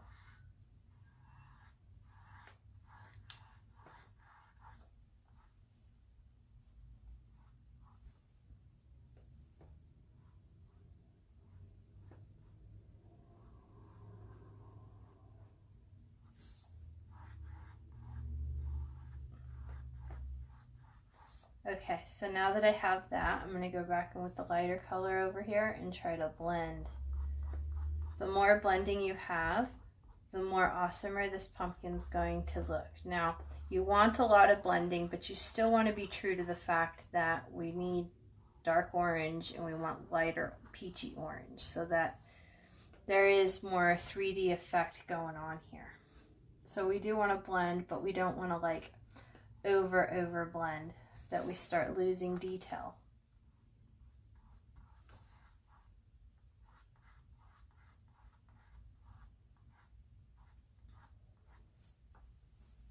Sometimes when you go lighter, you gotta clean and wipe your brush sometimes. And then when you're going darker, oftentimes you really don't have to clean as much on your brush.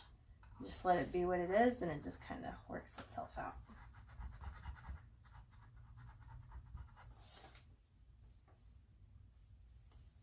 I'm liking it. So far it's coming together. It's taken a minute, but it's happening.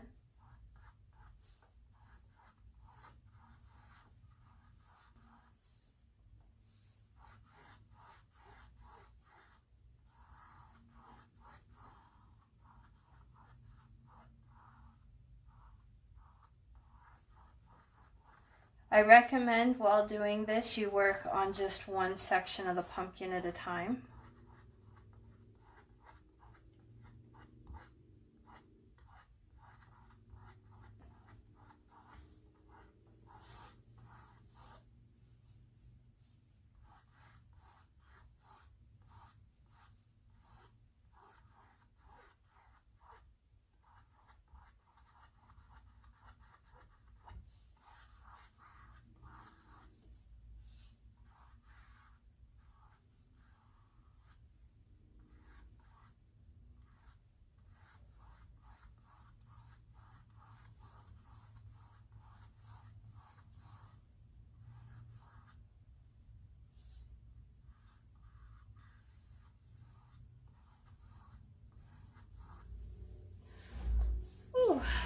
It's coming.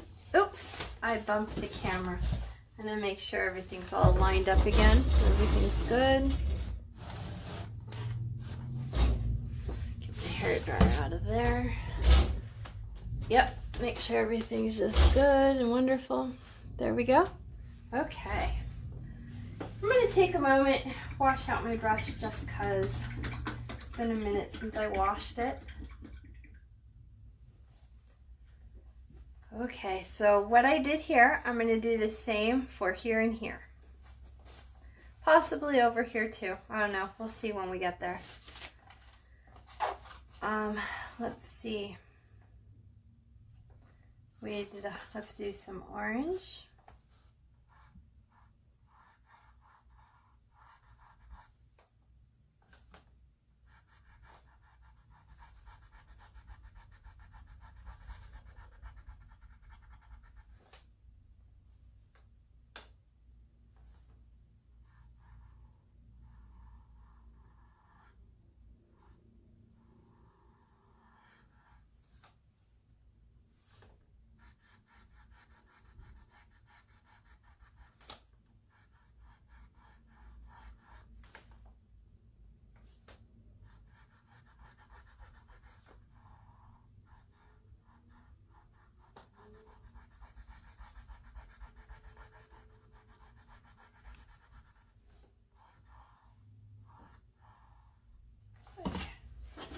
I like that. I'm going to wash my brush.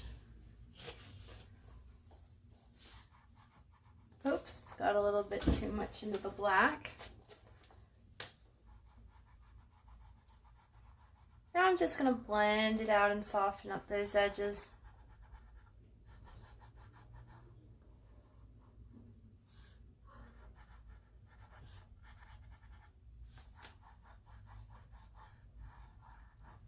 That looks good. I like it. Okay, so I'm going to go ahead and do that over here.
Okay, so now that I have a good coating of that, I'm going to go back in with the peach in the middle, and then I'm just going to try to get some of that coating down, and then I'm going to try to work in the blend back and forth.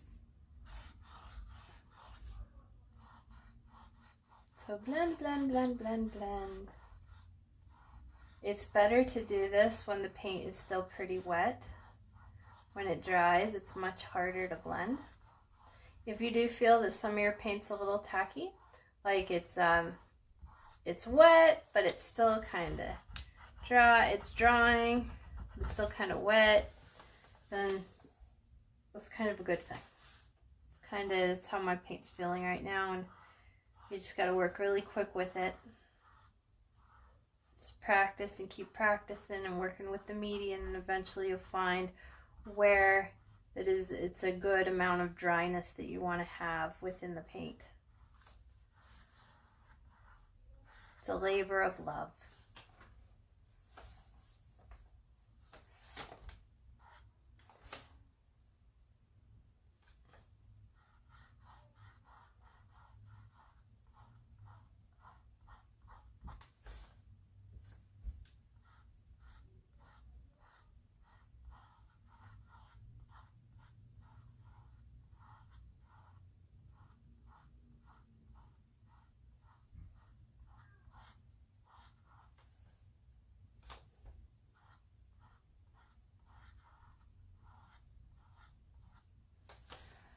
Yeah, it's coming along.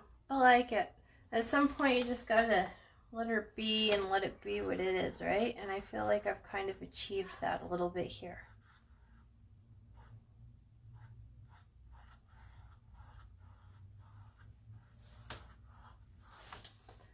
Yeah, it's working. I'm gonna go ahead, wash my brush and come back in, and I feel like I've added too much of a highlight. I do want to have some different areas where I do have the orange shadow.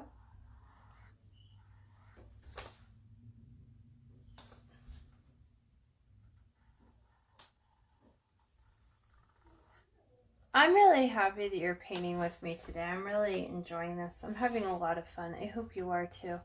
Don't stress out too much. If you feel that you're having a very hard time and this is very difficult, just keep practicing with me. Keep painting with me. It'll come with practice. The more you practice and the more you work on painting pumpkins, the better your pumpkins are going to be.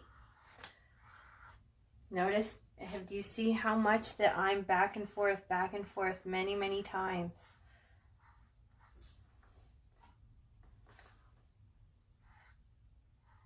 So don't get discouraged. I'm going to go back and kind of blend it out a little bit with a dry brush. Really dried quickly on that one. That's working. I like it. Give myself a little bit more orange up here so I can, yeah.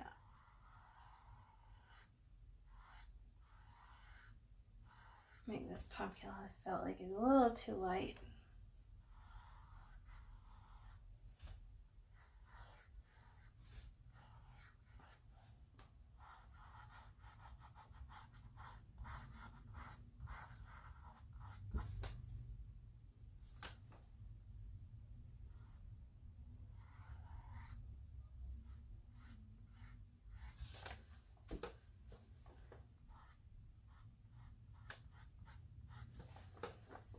There we go. It's coming. Really happy with this one.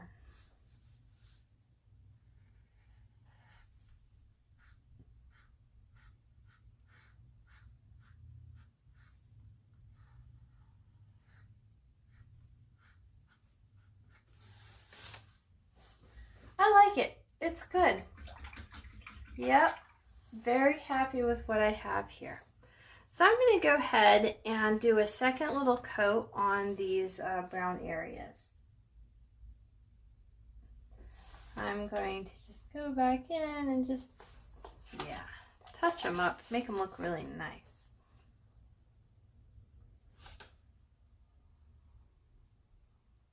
By doing that, oh, I need to touch this up over here a little bit. I kind of went a little too much with the pumpkin. There we go. I got some orange into the stem I didn't want.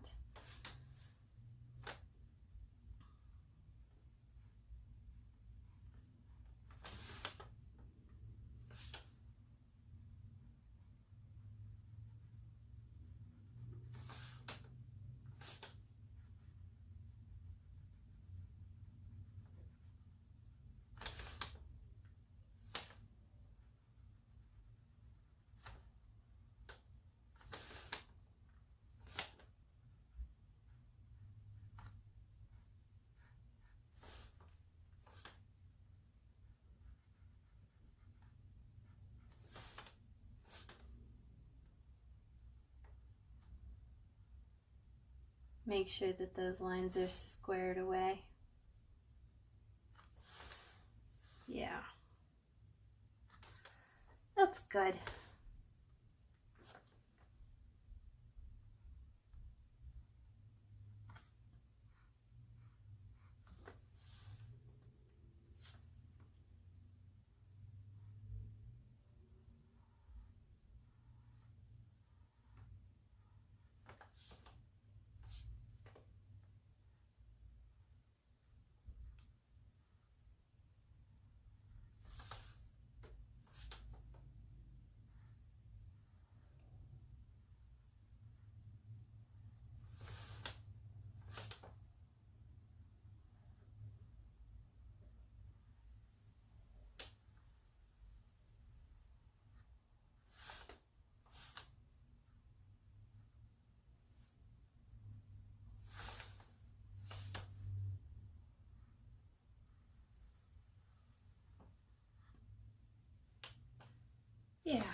liking that.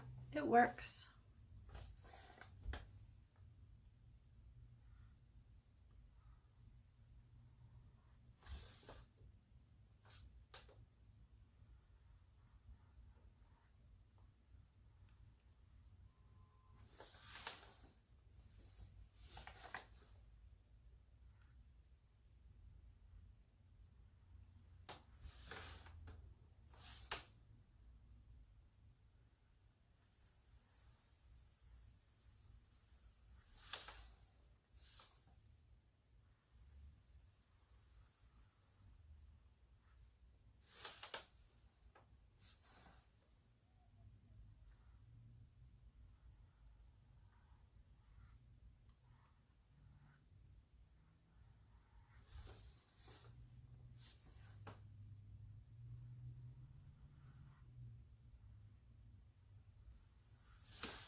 Yeah, that's beautiful. I love it. Perfect. Okay, so from here, I'm going to go ahead and touch up where I had the yellow. And I'm going to do another little coat just to get that yellow back. So I'm going to go with my little round brush. I don't really need the liner a whole lot for this one. I just need the small round. And I'm going to kind of cake it on a little bit. I might need to do 2 or 3 coats on it. So do 1 coat, see how you like it, and if you feel like you want a little bit more glowy glowness, then add a 2nd coat. But if you're going to add a 2nd coat, I strongly suggest that you allow it to dry first, the 1st coat, so that way it'll adhere properly for the 2nd coat.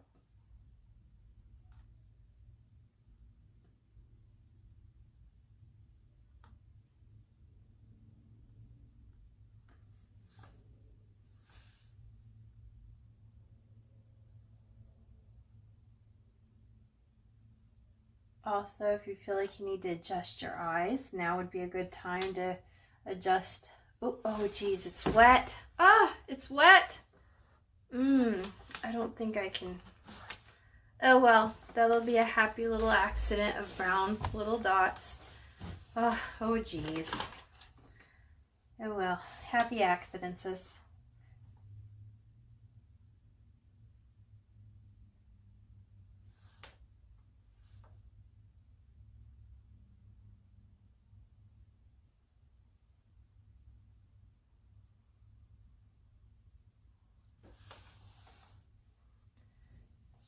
Go ahead and do the other eye.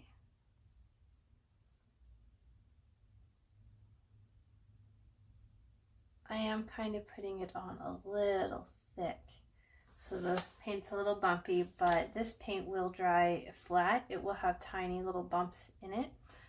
And if that happens, that's okay, because it'll show texture, that there's texture on the inside of the pumpkin.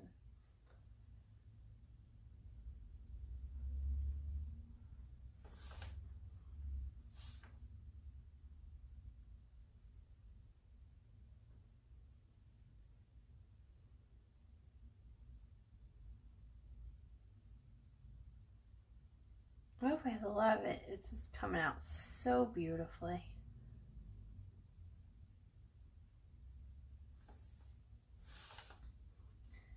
Go ahead and do the nose. Now the nose is kind of pointy at the top, so I think I might, for those little corners, get out my liner brush just to make the points extra pointy. But for right now, since I'm in the middle, I'm just going to glob it on with my small round brush.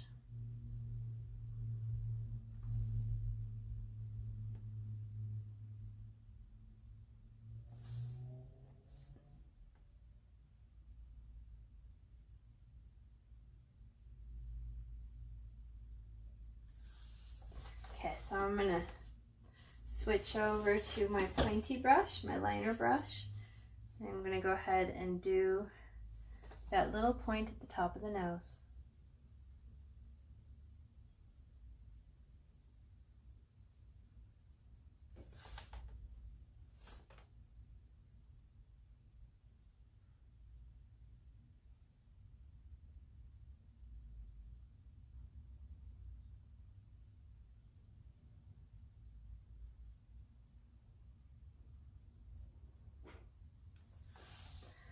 I am gonna need a little bit more pointiness on the mouth up here, so, oh, and you know what, I probably could have, I didn't go so far over here. The liner brush is good for them little details and really getting in there to where you need to be. Gonna add some for the mouth up here.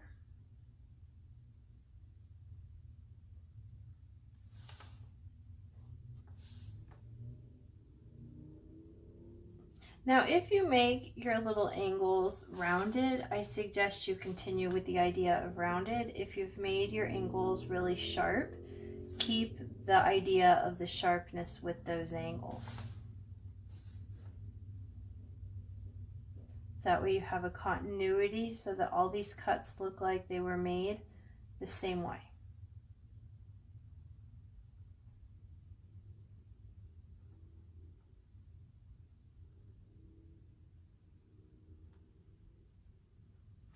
Okay, so now I don't need the liner brush anymore. I'm going to go ahead back into my small round and glob on the rest of it.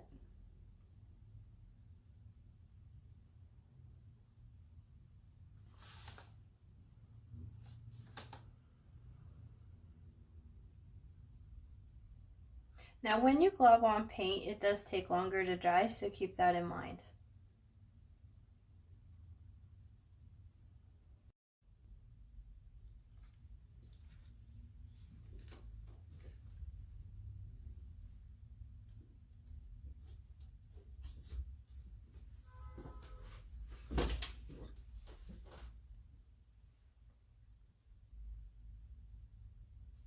I want to use the liner and go ahead and do this little curly cue right here in the mouth. Just to have a nice little glow, as if there was a knife that was very sharp and was able to cut this out in the jack-o'-lantern. Make it really skinny and tiny.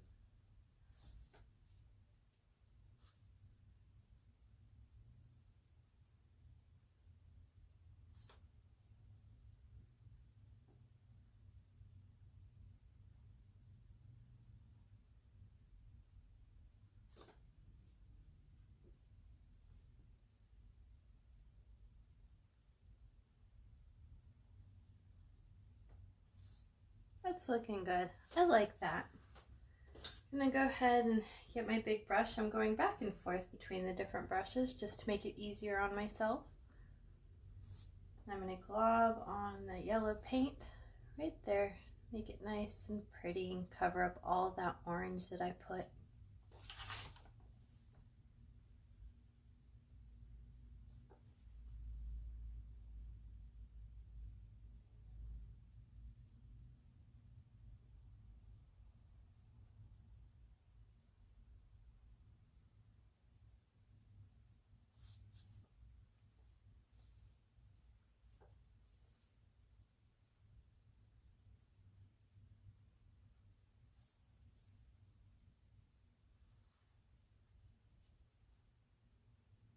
That seems to be good. I like that. That's working. Okay, so from here, I think now is a good time to go ahead and do the inside of the carved area of the eyes and the nose. I'm going to go ahead and use my liner brush for that. It's a lot of detail work. I'm going to go with this light color, and I think I'm going to add some more white into the peach that I already have and kind of lighten it up a little bit more. Mix it around, and oh yeah, that's a beautiful light color. I'm really liking that color. I'll go ahead and wipe some of that paint off by rolling my brush and then coming back in and dabbing some. Then I'm going to go ahead, and it's a little tiny point up here in the eye, and then it kind of gets thicker as it goes down.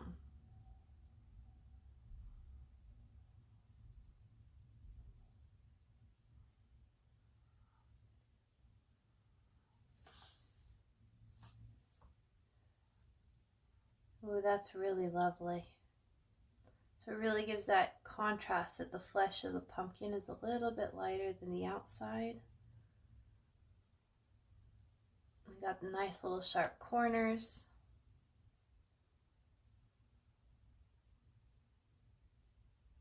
Investing in good brushes really does make the paintings a lot nicer, a lot easier to make too.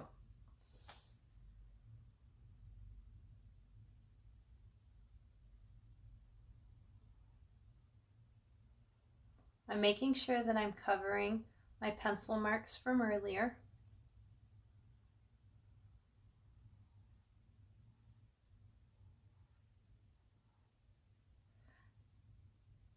When sketching on a canvas for the blueprint of where you're going to put your stuff, I recommend using a mechanical pencil because the lines will be a lot lighter than if you were to like use a number 2 pencil. It's very thick and dark. I also prefer not to use charcoal when I'm drawing for the blueprints. Sometimes I do use watercolor pencils. Watercolor pencils are fun to experiment with. You add a little bit of water and it turns it into watercolors. Otherwise, it's kind of like a colored pencil, which is also a good thing to do with when painting or when drawing and sketching out for the painting, because then you have colors that kind of match with the colors you're going, but it's a lot more headache switching back and forth, and I mean, you know, it's too many colors going on. So for me, when I do it, I just like to do my one pencil and it works just fine. But I do have to remember that it's going to what's going to happen is that when I use a pencil and I use like yellow and stuff, remember how it was kind of showing through? If I would have used maybe a yellow pencil, it probably would have been better to hide and I wouldn't have seen those marks as dark, and it wouldn't have affected my paint as much, especially if I was using a watercolor pencil. But yeah, that's just an extra step.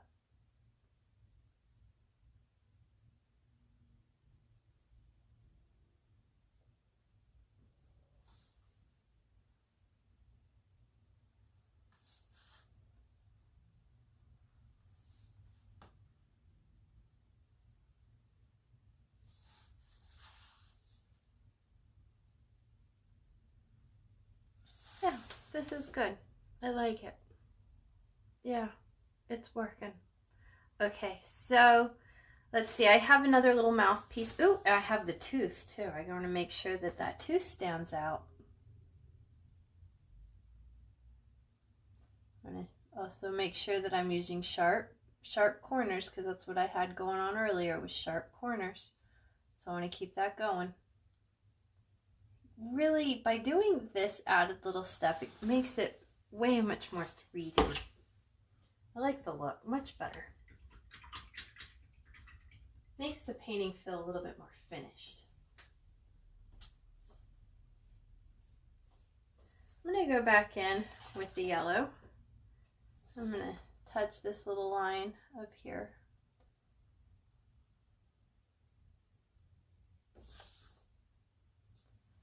Make sure that, you know what, I'm going to let that dry for a minute. It's still kind of wet.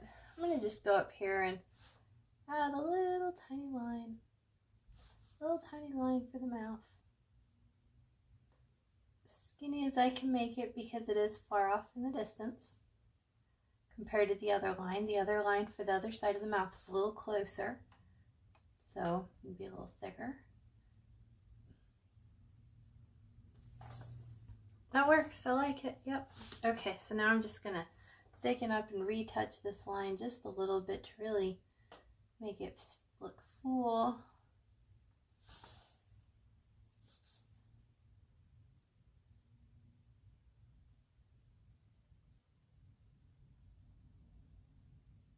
Ooh, that's good. That's perfect. Love it.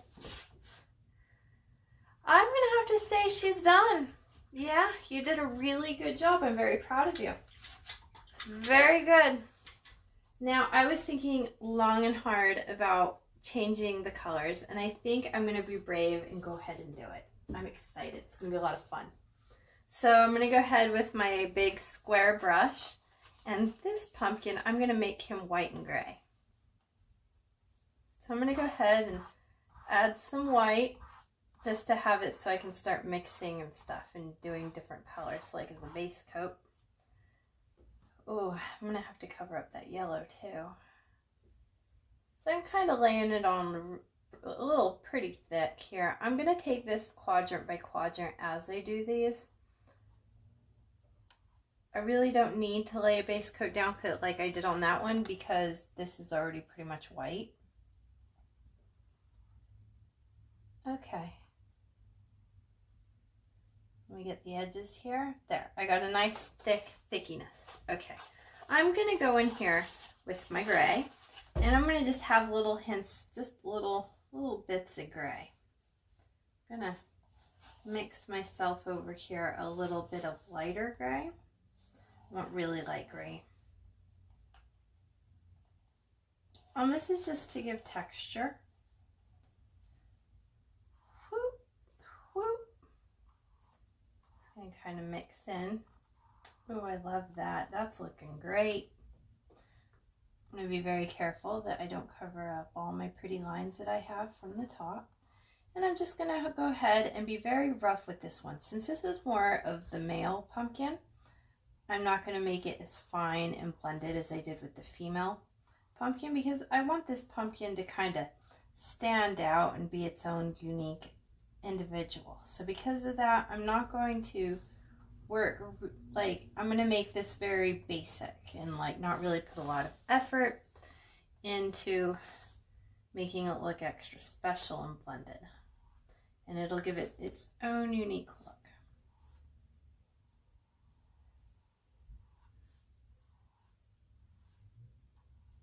I am going to try to make sure that my strokes are very up and down vertical, so that I'm going with the way, just get that in there. So I'm going with the way that the painting is.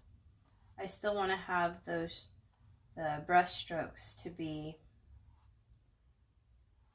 mimicking the shape of the pumpkin and how it would be rounded and help me tell the story.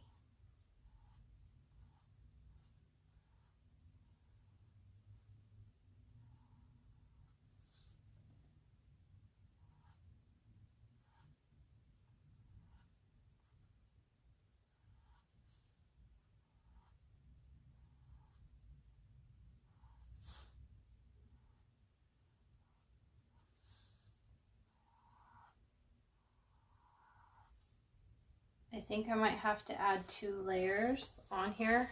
I noticed it started blending a lot in my brush. It's a little darker here than it is up here. It's a lot of white up here, so I probably will go over this 2 times.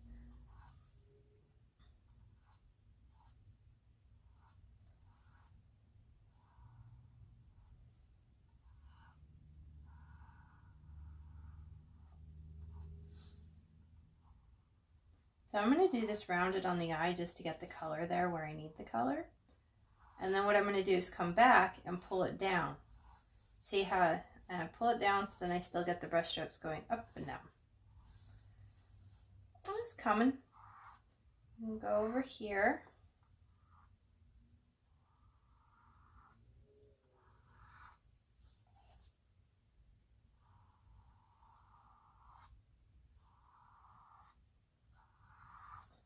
Kind of is covering my lines, so I got to remember 1, 2, 3, 4. So I got to kind of remember where these lines are a little bit, so when I come back it'll make sense with the flow of the diagram.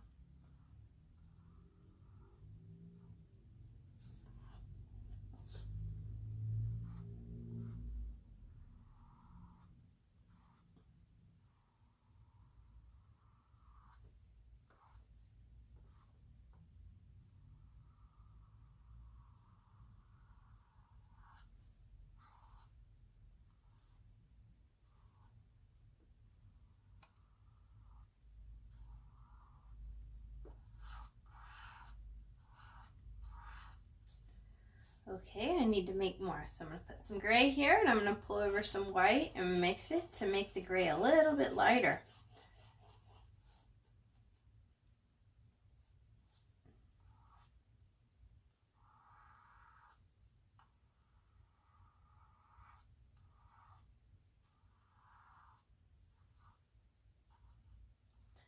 If you start getting streaks in the pumpkin for this one because it's not as blended, that's even awesomer. We want to have a lot of streaks going on. The more streaks, the better.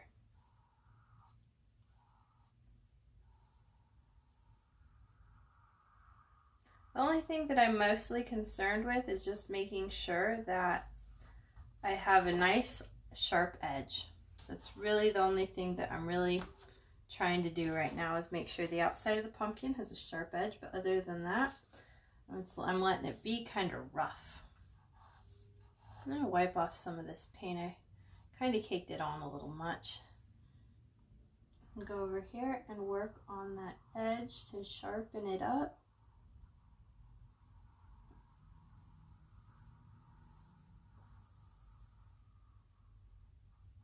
Ooh, yes. Oh, I love it. Very beautiful. Oh.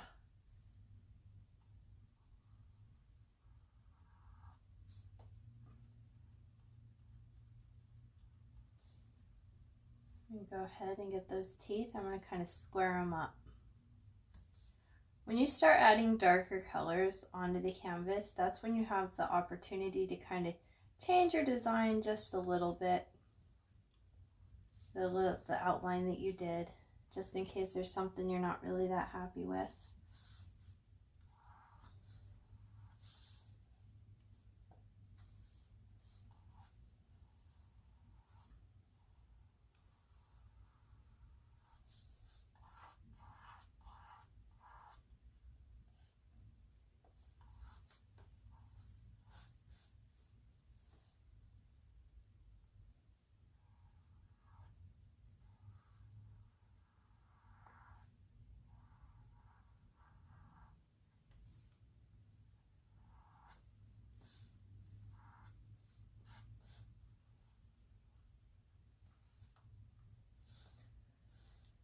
Ooh, yes, it's really coming along. Okay, so now it's not super rounded here, and that's totally cool, because I'm going to kind of, with this, I'm going to kind of fix that a little bit.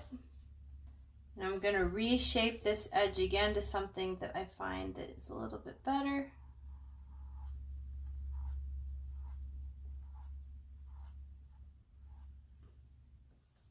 It might take a couple coats to cover up that orange.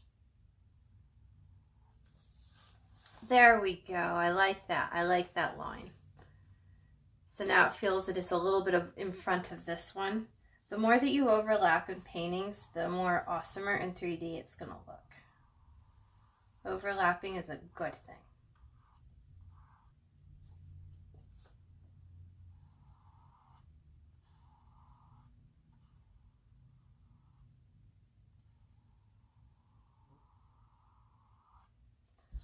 Okay, I'm going to go ahead just for a really quick second and turn my painting. I really want to make sure that I nail this edge really well, and if I do it this way, I feel like I get a better little handle on things. So I can do it right the first time, and I won't have to go and touch it up later. Here we go.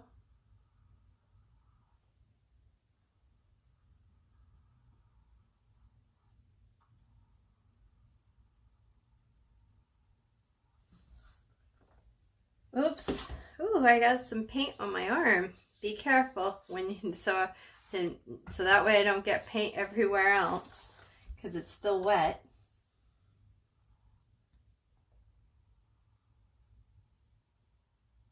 Ooh, I like that. Nice and round.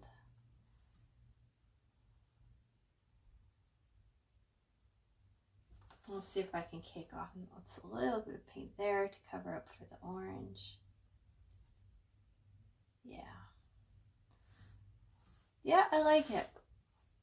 Okay, so now what I'm going to do is I'm going to add a little bit of white in here, so that way I can start getting a streaky look. Remember how we did 2 different sets of oranges?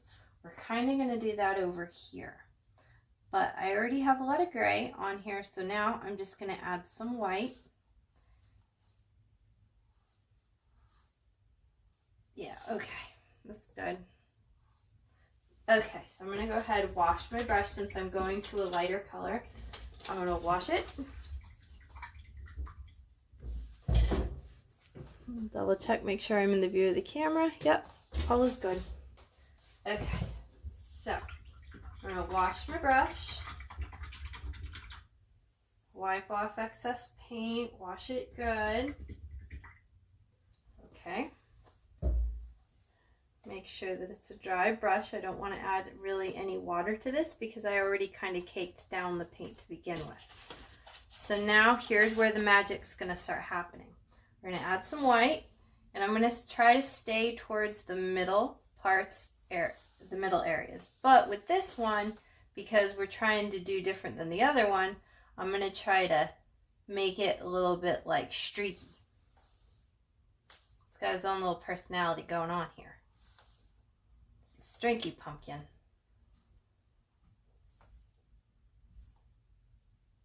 Now you will get it to kind of it wants to blend a little bit on the palette, which is okay. A little bit of blending's okay.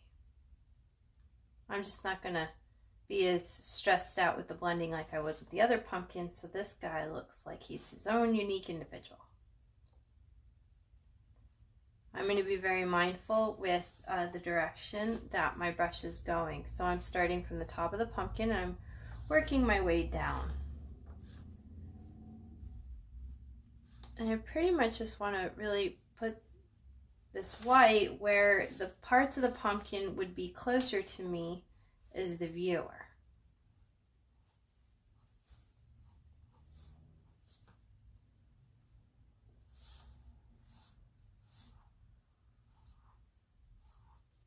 The parts of the pumpkin that would be kind of curvy and then go in on themselves, that part of the pumpkin is going to be black,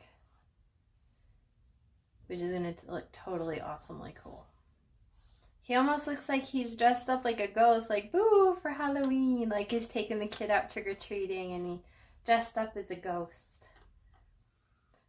Okay, I gotta think about where are these little bulges.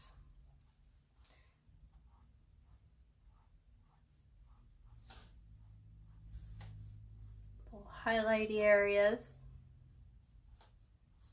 Okay, now just to make things a little bit easier for me, I'm going to go ahead and I need to add a little bit of gray here for a second. Just there. They were getting too close together. I didn't like that. Okay, so I'm going to take 3 seconds. I'm going to dry this and then I'm going to continue to keep adding layers and he's really going to come alive.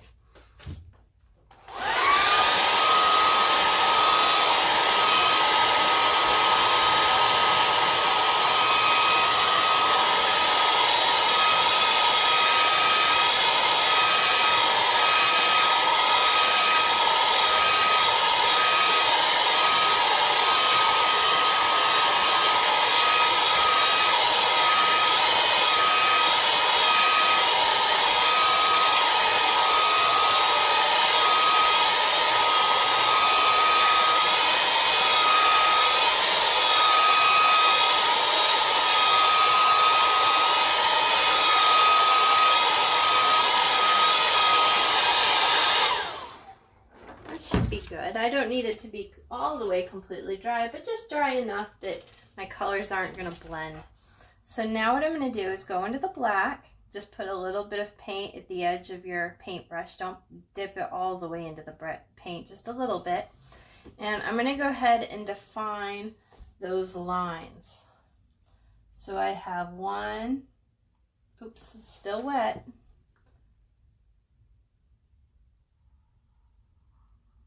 Right there.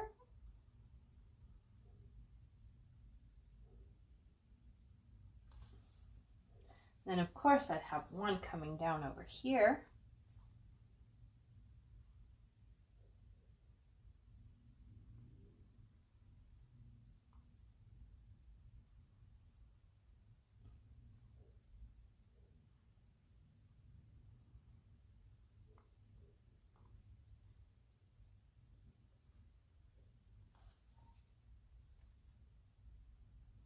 That's good. Okay, so now I'm going to work over here and get this big line. Oh boy, I'm scared. I'm very scared to do this one.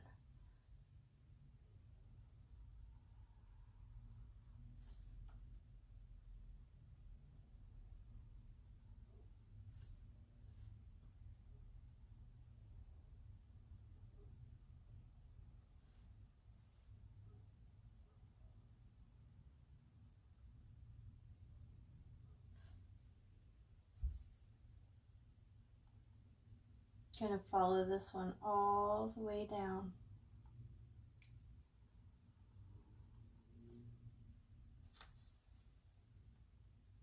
Doesn't it make a world of difference? I mean, can you see? It's just, oops, I wasn't paying attention.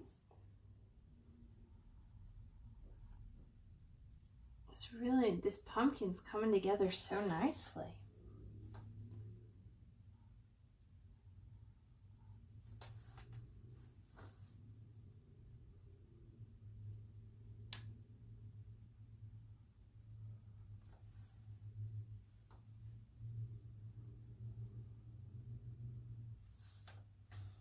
Okay, now I gotta get these to like sync up here.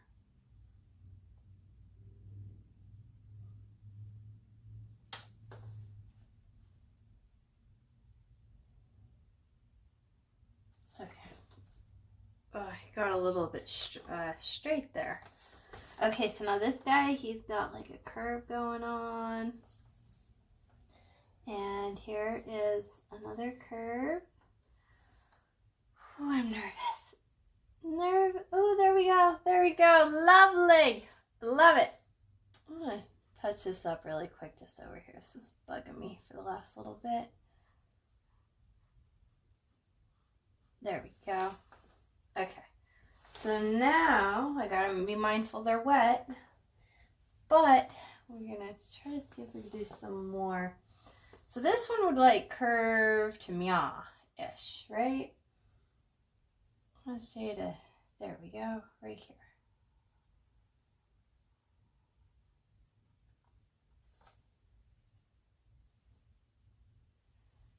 Let's do another one. Right there. Oh, I love it.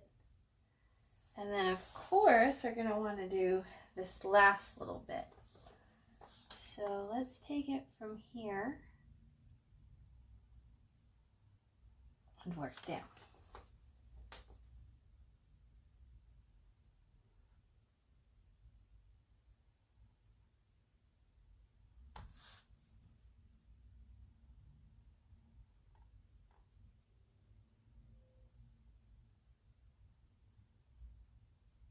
Oh, that's lovely. Okay, so now we have the little connector guy up here.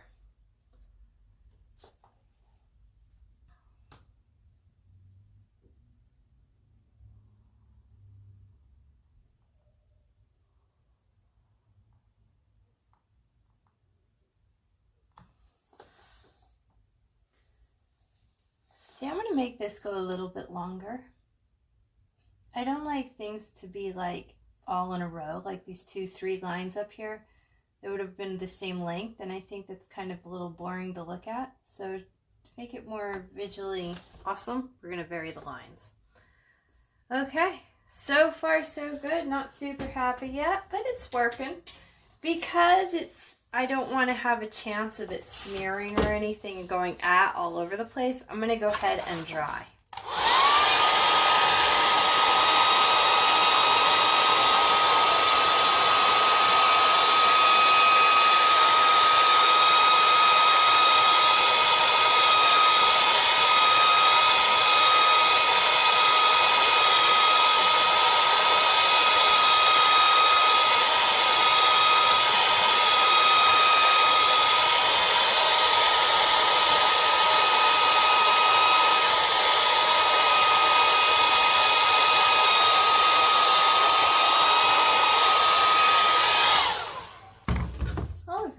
It's come along really good. So I feel that the pumpkin is a little bit on the dark side.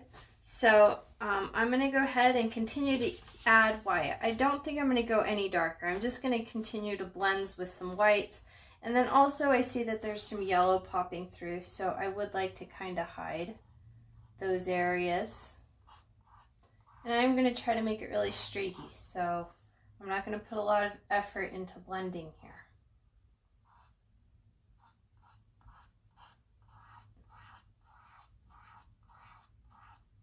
There we go. I'm liking it. It's very rough. I like the roughness of it.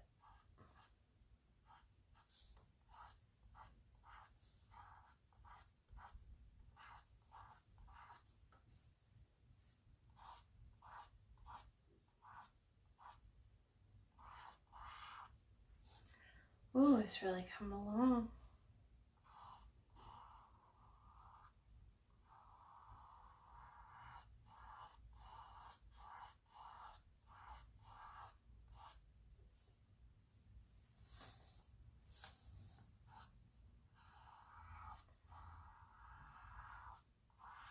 I do want to emphasize though the highlighted areas, which are the more fleshy parts of the pumpkin. I do want them to appear more brighter.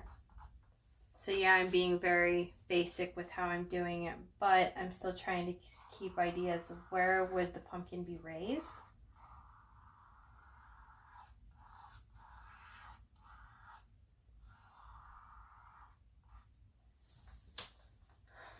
That works.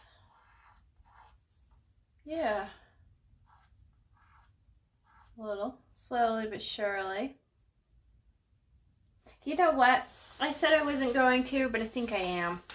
I'm going to go ahead with a little bit dark, the gray, but I'm going to add more white. So I'm going to make it gray, but it's going to be a really, really light gray. I'm going to do the exact same thing with what I just did with those highlights, just kind of off to the side a little bit.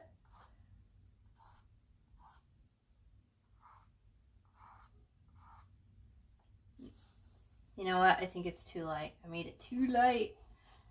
I do want to have a little bit of a contrast from the white.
Mostly what I'm working on is trying to cover up the yellow. Pretty much all I'm doing. Oh, oops, went over that black line. This is okay, we could always go over with some more black.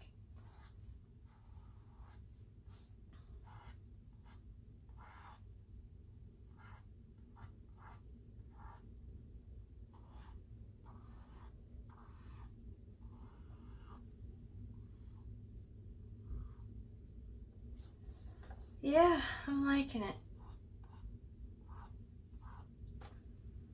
It's working. And go back over with some white highlight. Just kind of streak it up. Streak it up. Streak it up.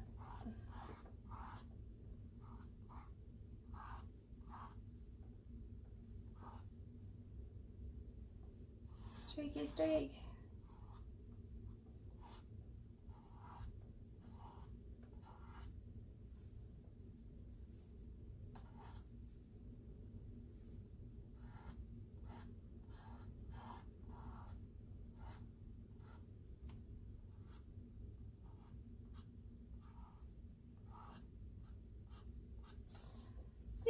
it's working.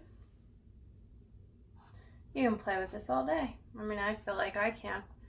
I feel like I can keep on keeping on, and yeah, at some point you gotta know when to stop, right? Otherwise you'll just be doing it all day. I feel like I'm just about there, that I feel that it's very, very rough, and I like that. I like the rough look of it all.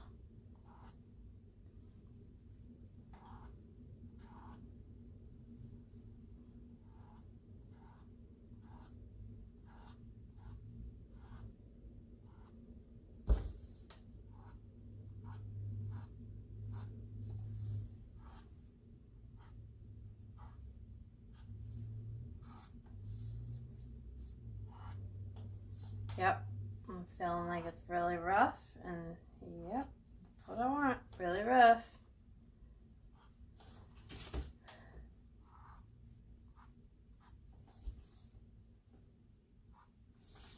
Okay, that's good, I like it. Yep. Maybe if I could help this little black guy out over here a little bit. I wasn't really happy with the placement of this line.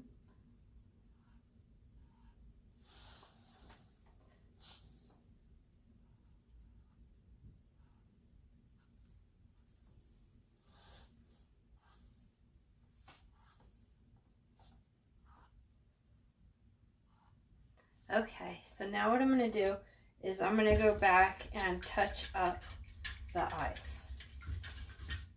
I'm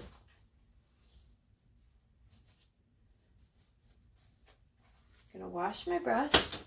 I'm going to go with my little round, and then I need more yellow. The yellow I have on my palette has been on there so long it dried.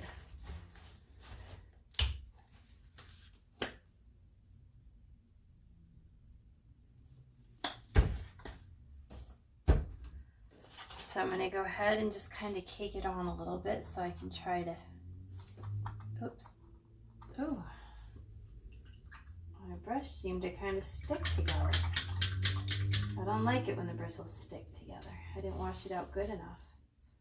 Okay, here we go. Nice fresh brush. I'm going to kind of cake it on a little bit so I can try to hide some of those pencil marks.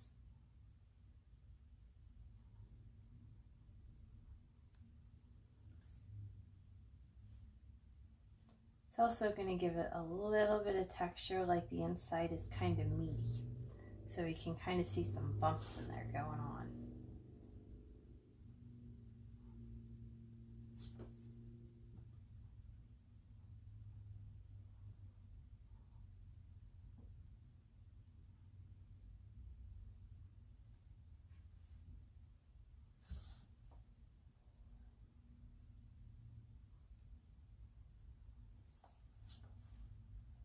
Make sure I square up them corners.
Just really quickly here, I'm going to go on this side and give an extra coat because I noticed there's a lot of orange poking through and I don't want that. Yeah, let's give it a little extra oomph of yellow.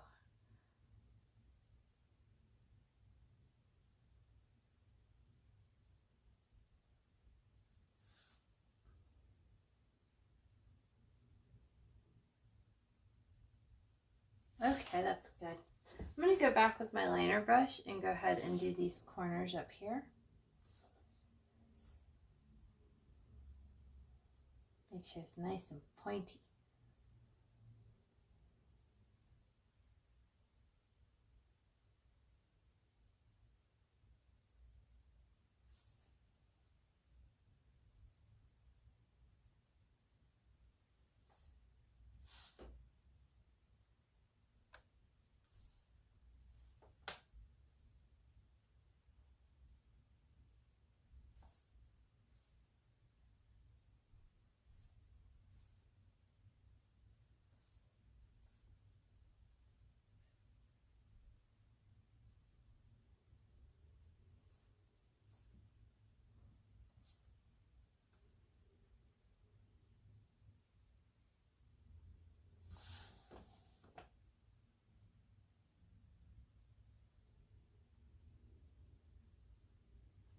Ooh, that's lovely. Yep, I like it. Okay, so now on to the next step. I'm going to do the mouth. I'm thinking with the mouth, I'm going to cake it on with my small round brush, and then I'm going to go back with my little pointer brush and do the corners and the details, make sure I get the lines really sharp.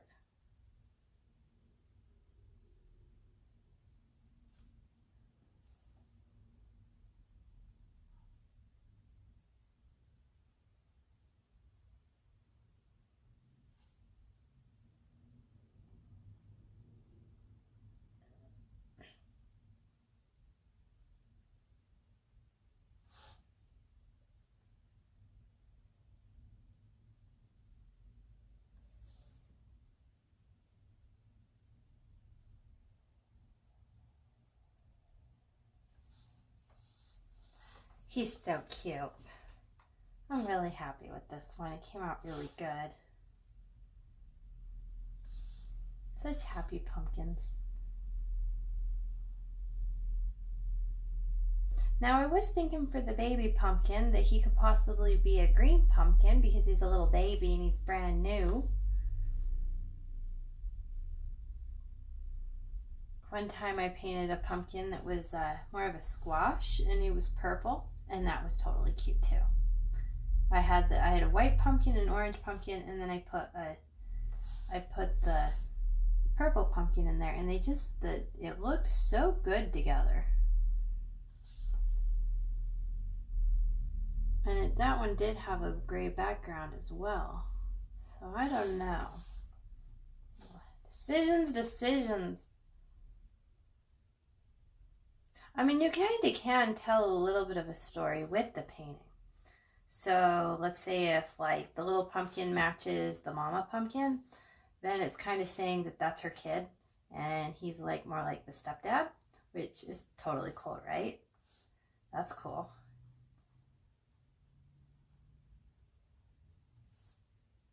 I mean, basically is what I'm saying. You can make it like all DNA to like make sense.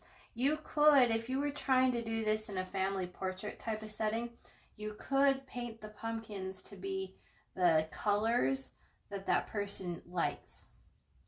So for example, like my husband's really into blue, the color blue, and so if I were to paint the pumpkin blue, that would be really cool. And it would like represent him. Which, I don't know, blue would look cool. If we made this little guy blue, he would be fun.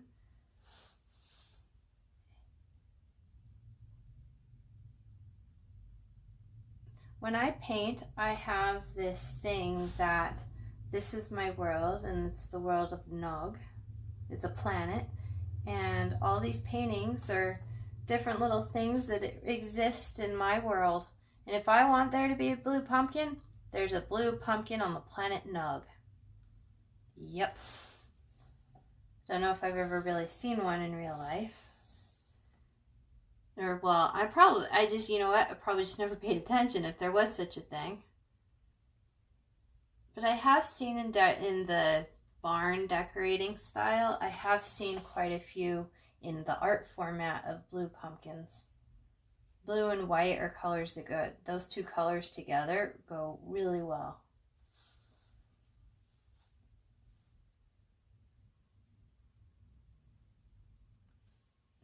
Yeah, that works. I like it.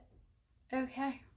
I'm going to say this guy, he's done. I have a little fleshy tone that I want to make like he was kind of carved, but I do want to let the yellow dry for a minute before I do that. And I feel that this is dry. I'm going to give it a quick few seconds right here, but we're going to start on the little pumpkin.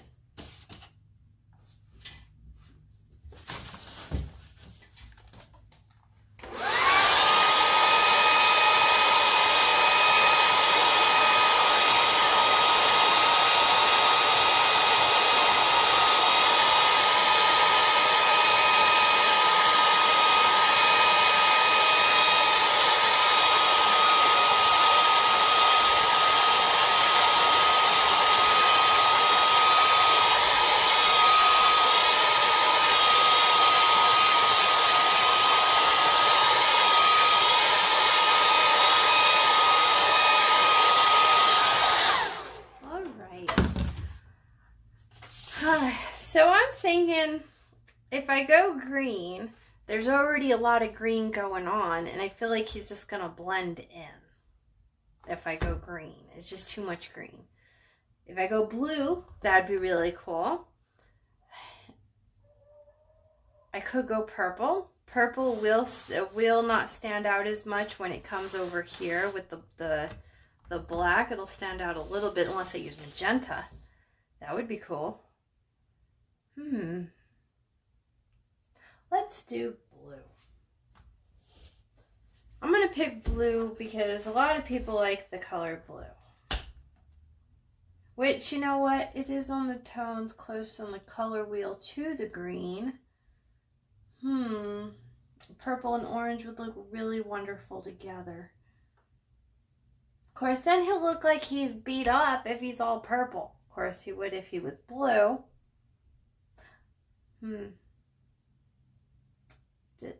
What if we did a blue purple? A blue purple pumpkin.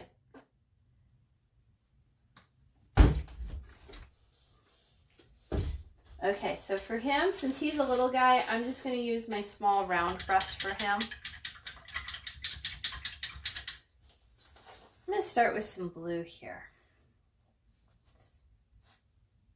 Well, we have blues. How about I do a light blue? So I'm going to mix a light blue. I'm going to take this white over here. I'm going to bring it over and mix it in with the blue, and that's not enough. I need more white.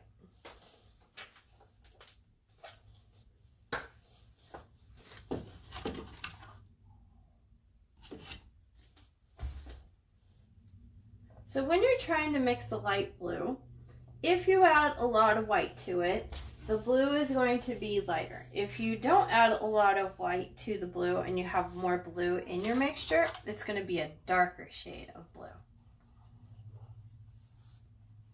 I think I might have made too much paint here. And then you're going to go ahead and mix.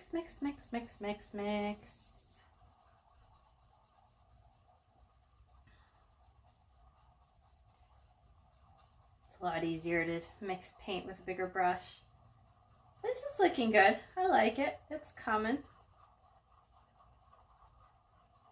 Yeah, that's good. I go ahead and kind of wipe off some of that paint. I'm going to use my brush, wipe off the excess. There we go. So I'm going to go ahead and add blue.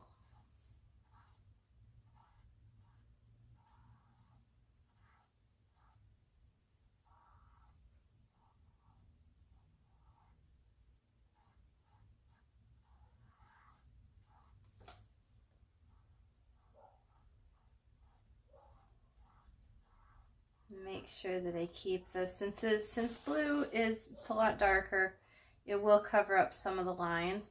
So I'm going to make sure that I'm pretty close and doing really good around these edges and these lines, so I can keep them to keep reminding myself where those lines are.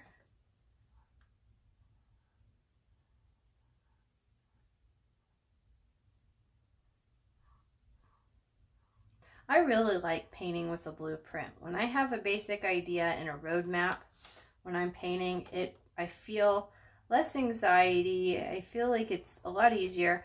I don't really feel like it's paint by numbers. It kind of could be an idea of paint by numbers, but I'm still changing up the design here and there and putting my own little spin on things. So yeah, it's still art, even though I have my little template down.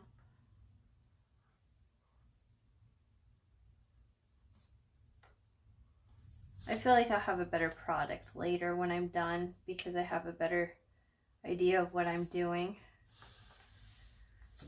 Alrighty then. Let's see the bottom. Now I'm going to remember there's 1, 2, 3, 4, 5. There's 5 bumps. So I'm going to kind of keep that going. I am covering up some of these lines as to where I would put the dark shade, but it's okay because I'll know, like right there, there's a bump. So because I can remember there should be a line right here because this is all bumpy.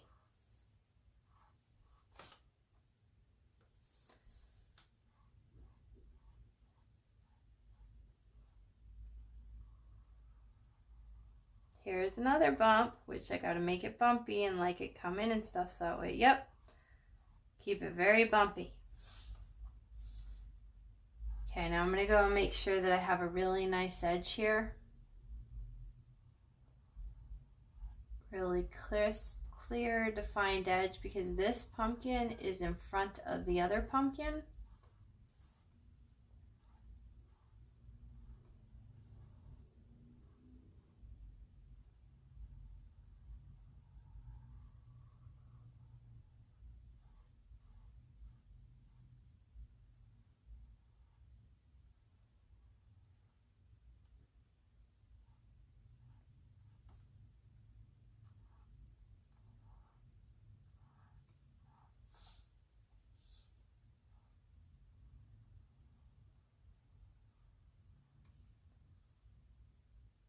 Okay.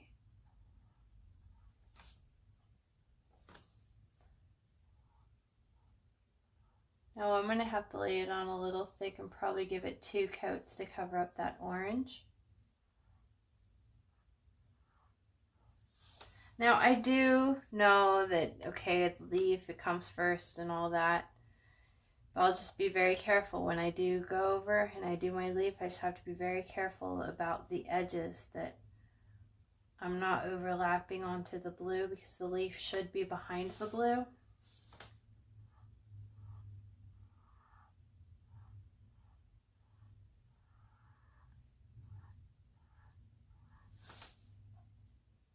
Okay, so I'm going to make sure that I get this edge really nice and pretty. I got a glob of paint. I'm going to try to do it all in one big sweep. Yep. Yep, I like that. That's good.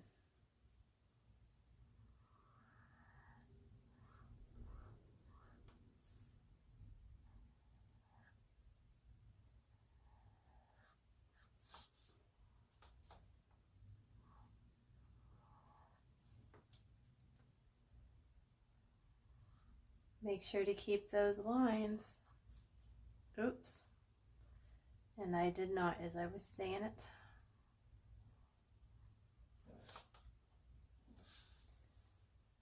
Okay, right here, I'm going to make sure I got that bump.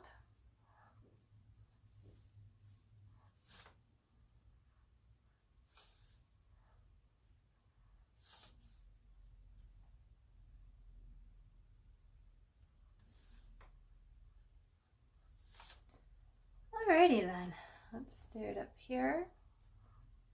This is really relaxing. I hope you're relaxed because I am. Just letting it go, letting the paint do what it does, trusting myself, just going with the flow. Sometimes just gotta let it be what it is.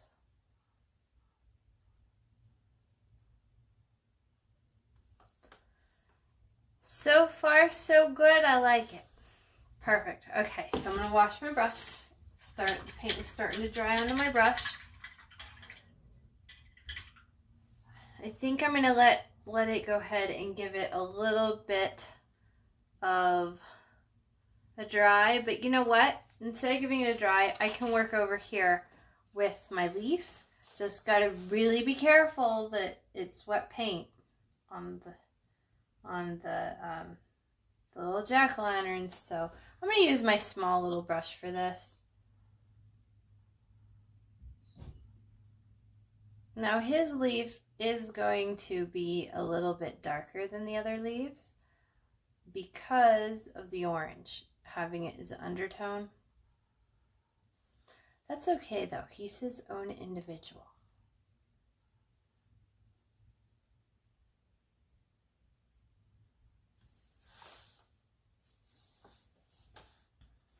I'm going to need to turn my painting just a little bit, so that way I can do this right and I won't be smearing all over with the pumpkin. Making sure I have a really crisp edge, and I'm still trying to go from the outside of the leaf towards the center because it does give a little bit of painting brush strokes. And I overlap this brown line just a little bit, which is going to be totally cool because overlapping makes things awesome. Make sure I keep some of those lines going. There we go. I'm going to turn. Ooh, I got wet paint all over the place. This yellow isn't even dry yet.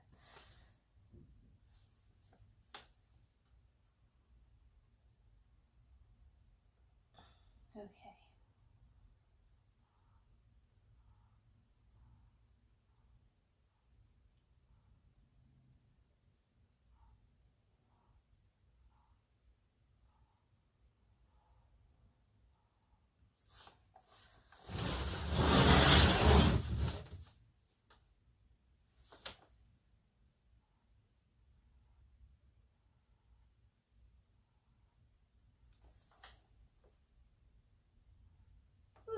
I like it. It's working. I'm going to go ahead and do this leaf while I'm at it. Be very careful because the blue's wet.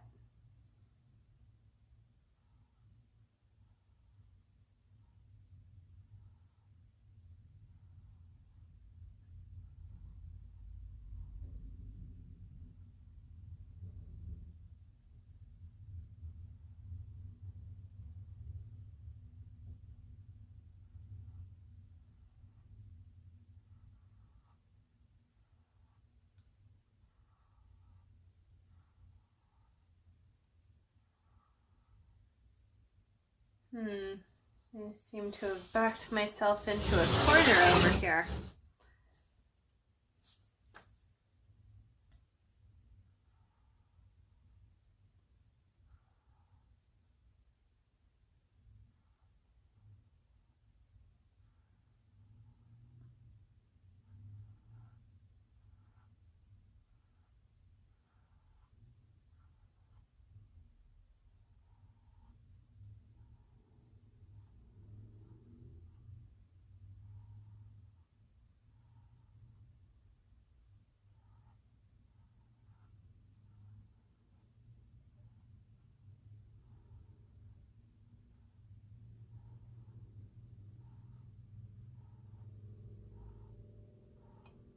Ooh! A little too much there. I go back and try to see if I can put some really dark lines in there. That works. Really dark lines. Yeah, that works. Okay. Love it. This one is a little bit darker than that one.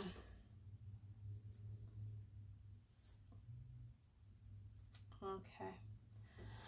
Well, there's not really much I can do there. I mean, I could have made this a little bit orange first and then went black over it with the green. It would have still have been the same kind of shade.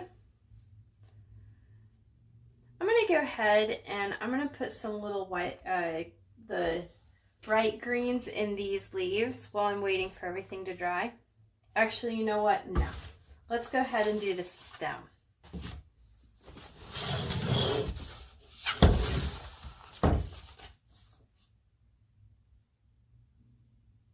So I still have my liner brush. I'm going to come in here and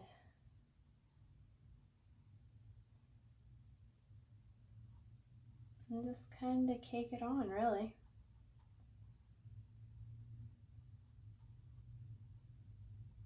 Wow, my brown has really dried. It's very thick.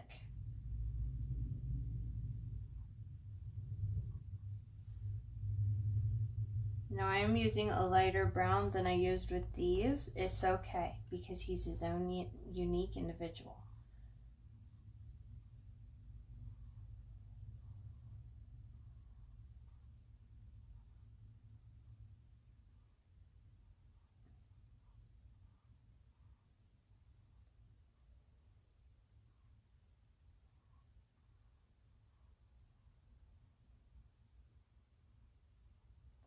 Okay, I'm going to go back now that it's still wet, and I'm going to put in my little lines to really make it look like there's lines here.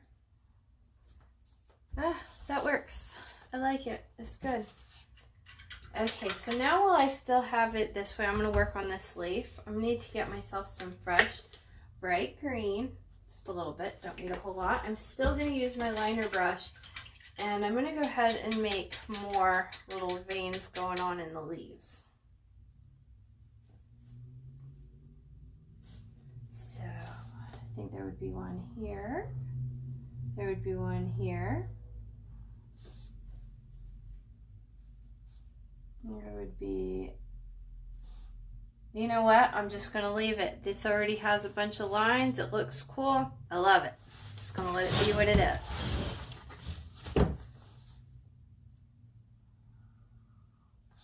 So this is Impressionism. I'm not painting actually what a leaf looks like. What I'm doing is I'm painting of how does it feel and where would I think that there would be a vein.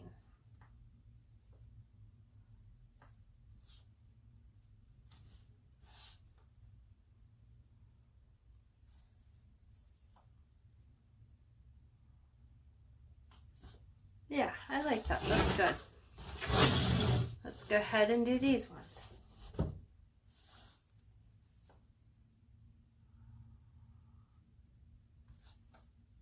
Getting fresh paint each and every time.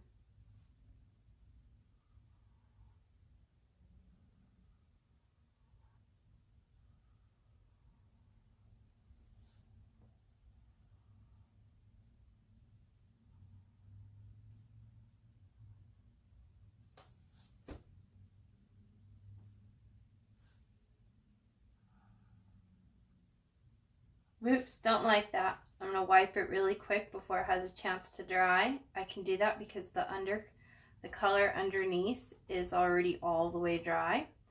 So see, good as new, like it didn't even happen. You just got to get these things really quick. There's a little bit of a residue left over, but it's fine, that's okay. A little bit's fine. So let's say we're going to do this. Because remember that leaf is kind of coming up and over.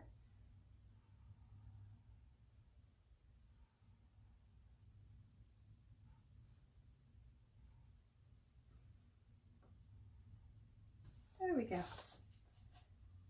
Yeah, I'm liking it. What's happening? Sometimes I find myself touching up too much. Now I've decided to give a little bit more 3D-ness to my vines up here. So what I'm going to do is add just a touch of that dark green, but I'm not going to add it throughout. It's going to be very sparing.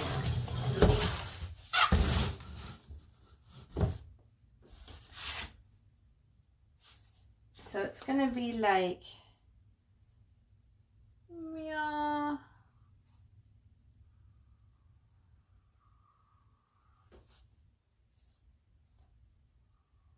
Like a broken line.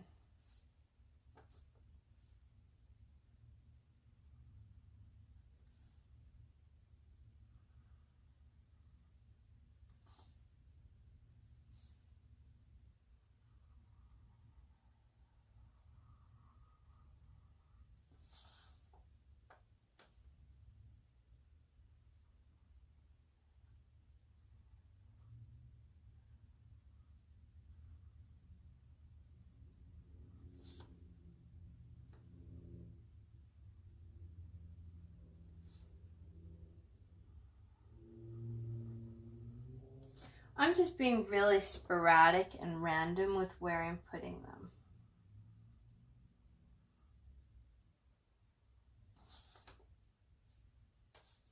Kind of putting them in the thick parts that we made earlier.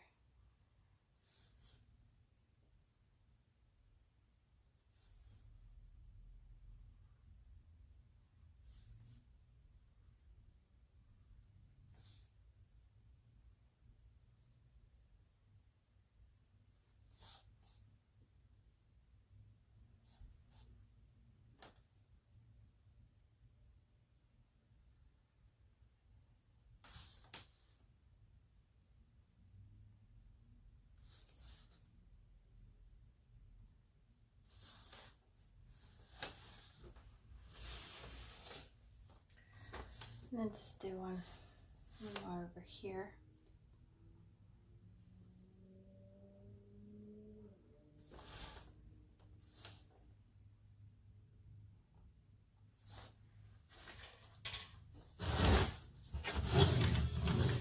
So far, so good. I have up here to do.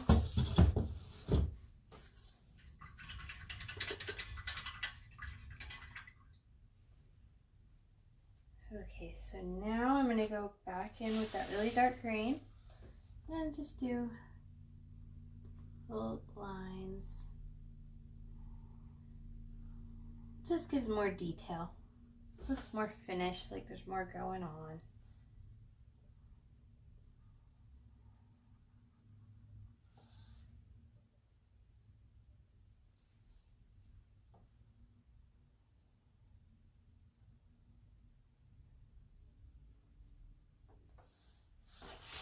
I need to touch up these lines over here just a little bit, give them a second little coat.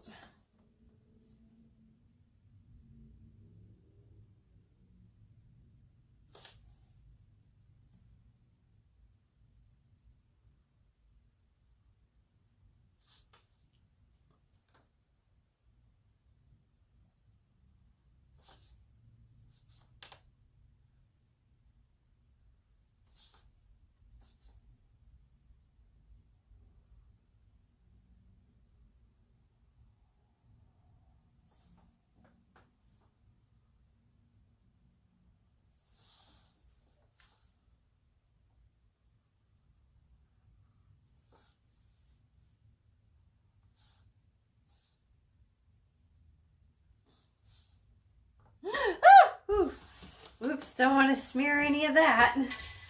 Okay, let's see. So now is the time when I look at things and see if there's anything I need to do. Yes, there is. Still waiting for this thing to dry. It's taken forever. I'm going to go ahead and speed it up with the hair dryer. I'm very close to the end in finishing this one.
a blue pumpkin. What I'm going to go ahead and do, I'm going to start using, I'm going to use my small, you know what? No. I'm going to go ahead and use my pointer brush. I'm going to wash it really good, my liner brush. And then I'm going to go in the dark blue itself, and where I have those lines is where I'm going to put these little guys.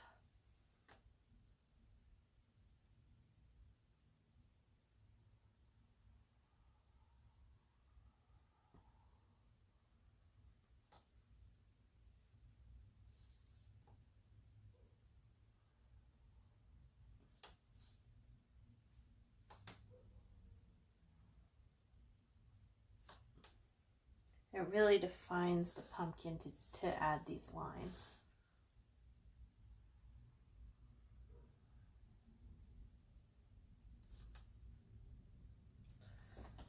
Ooh, I think I'm going to need to move this just for a second here and make sure that I get this line really nice and pretty.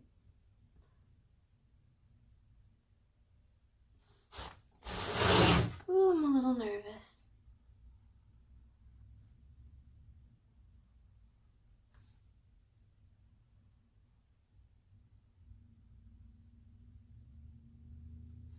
There we go.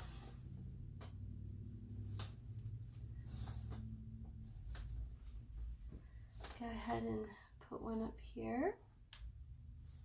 And then, let's see, where else?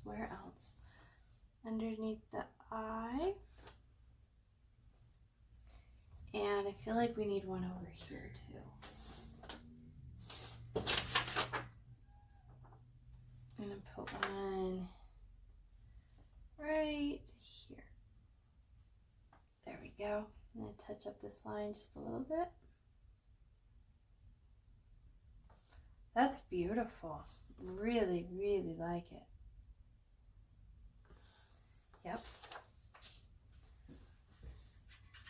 Now I'm going to go with my liner brush, and I am going to try to see, well, let's go with the medium-sized brush. I want to take this light blue that I had, mix some more white into that blue to see if I can get it to become a little bit lighter. It's not really going anywhere. Going to have to borrow some more white to mix it in.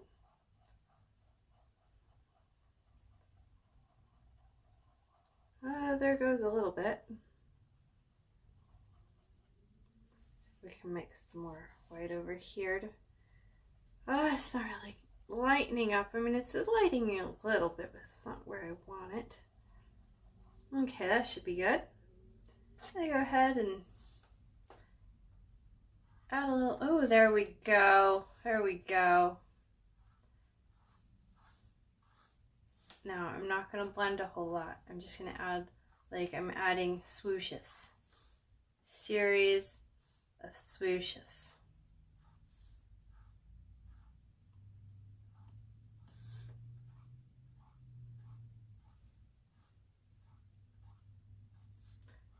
Almost dry brushing, kind of. Just enough to really add dimension. Cover up some of the yellow.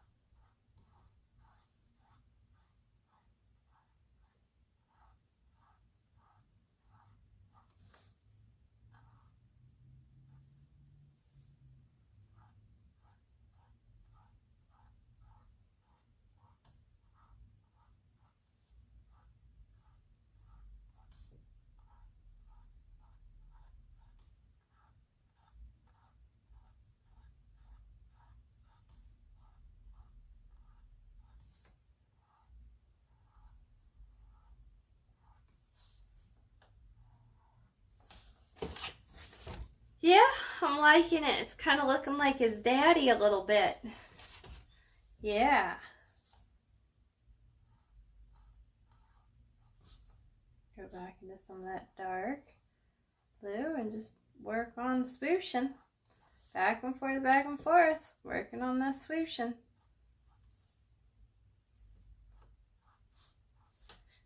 Now that we're working on this third pumpkin, don't you feel like, since you've already done this like 3 times, you feel a little bit more accomplished? You're like, yeah, I got this. I can do this.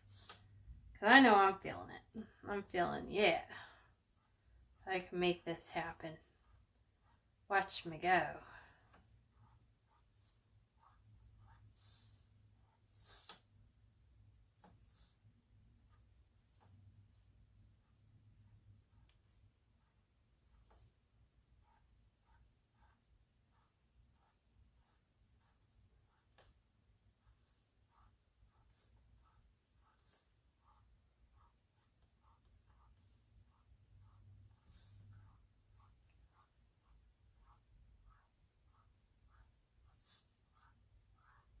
Trying to cover up some of that yellow.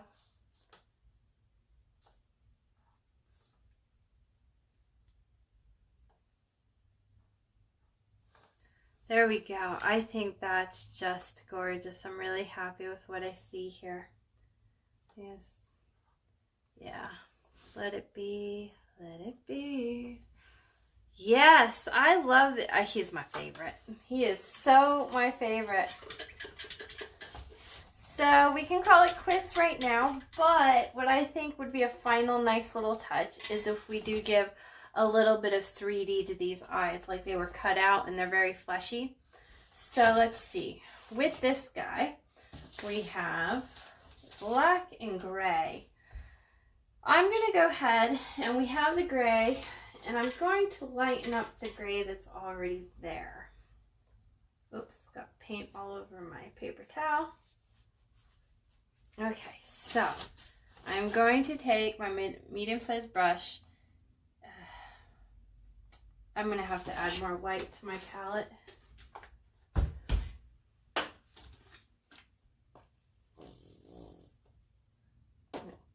Excuse me. that was the paint. That wasn't me. Okay, so a mixy, a little bit of gray to a lot of white. A little bit of gray with a lot of white will make a really light gray, which is what I want. I want a super white, light, hardly there gray.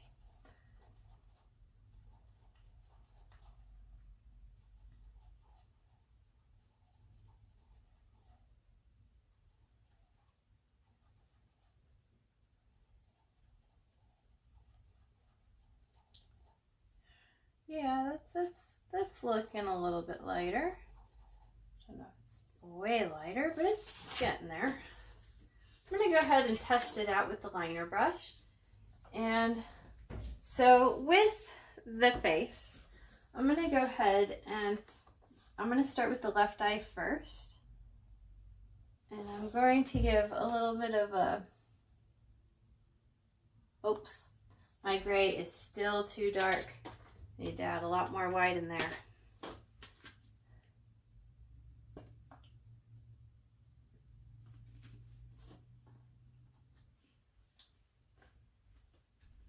Okay, mix it around with that medium-sized brush because it would, that way I'm saving my liner brush so my liner brush doesn't get all messy and ruined. It's a more expensive brush.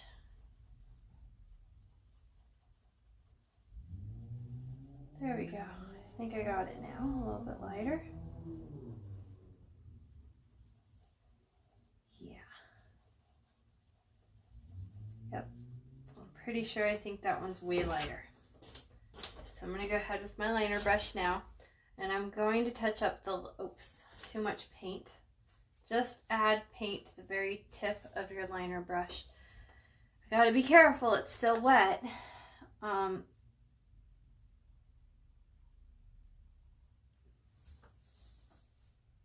Okay, so I did that.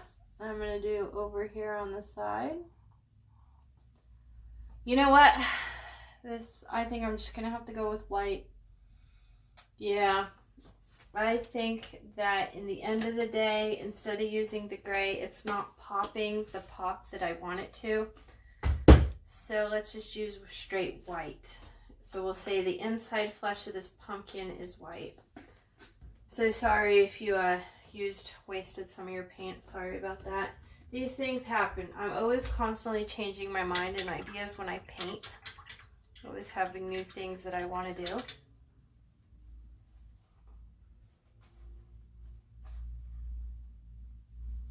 Okay.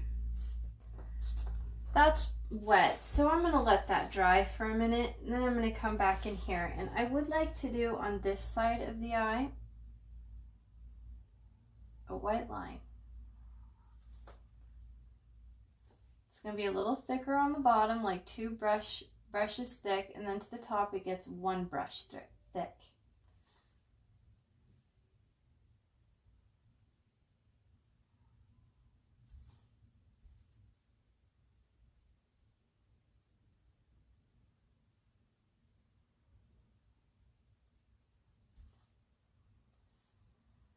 I'm going to do it on this side over here of the eyeball.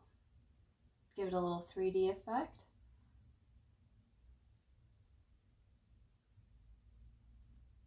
Make sure I square the edge. I'm going to go ahead with my nose and do the same thing.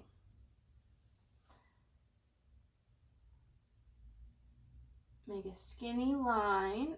And then the bottom part is, oops, went into my gray a little bit. Gotta wipe that off.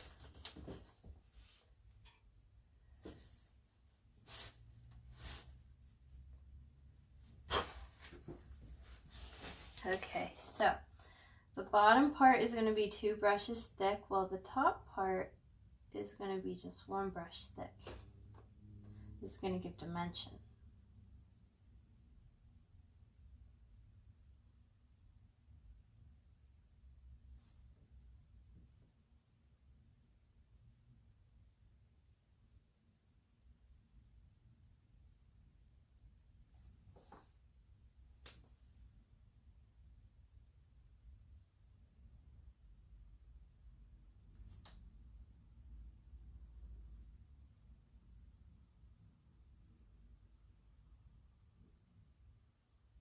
I am caking it on pretty thick.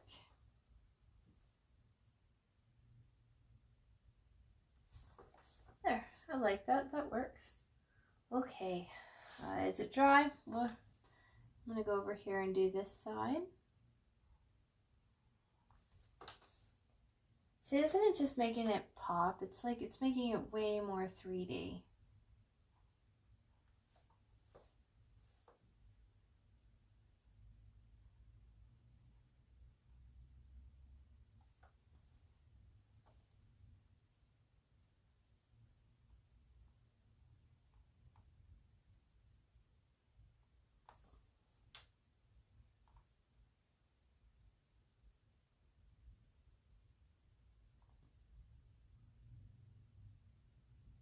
Yeah, I like that. That's good. Okay, so now I want to do the bottom part of the mouth. I'm going to do the teeth because it's like we're head on with the pumpkin, but we can see the bottom part a little bit.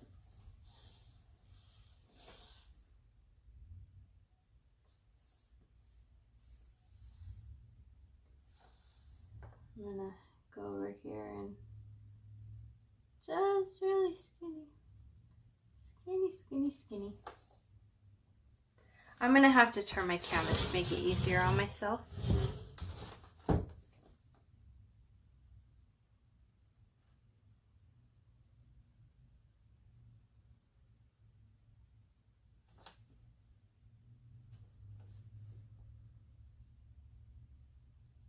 Now I am debating and possibly putting some paint splatters on this painting.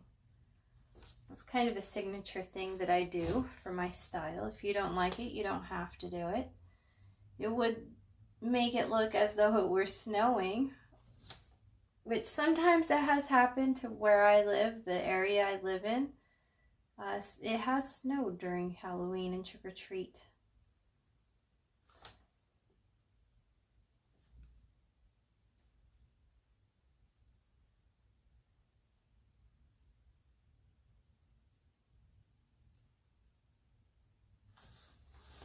know if I want to do splatters on this one. Christmas is just around the corner, and I know I'm going to get plenty of splatters doing that stuff. So maybe I just hold off and not splatter this one. And make it more of a warmer Halloween.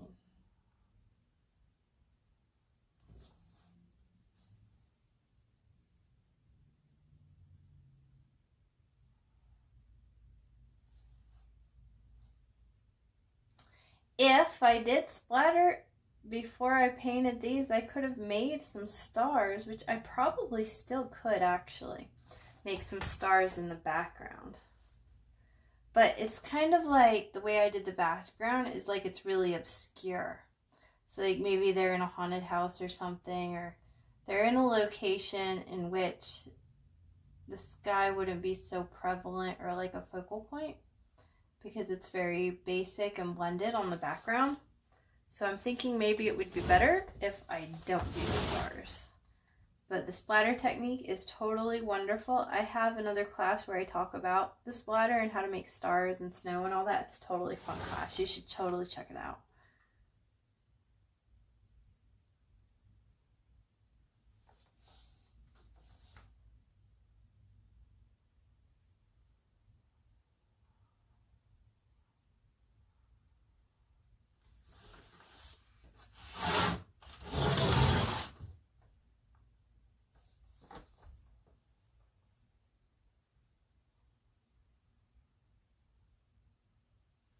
I like it. It's very nice. Okay, so, I forgot to do this little guy right here. There we go. Oh, he looks so good. So I made that yellow, but now as I look at it, I don't think it should be yellow. I think it should still be the peach color, because it's like the fleshiness of the mouth. This one's okay because we're looking straight on into it, but this one is more of a sideways look. So I'm thinking if we go ahead with the peach and cover that, it'll look more like we're looking into the flesh, but we can still kind of see a glow.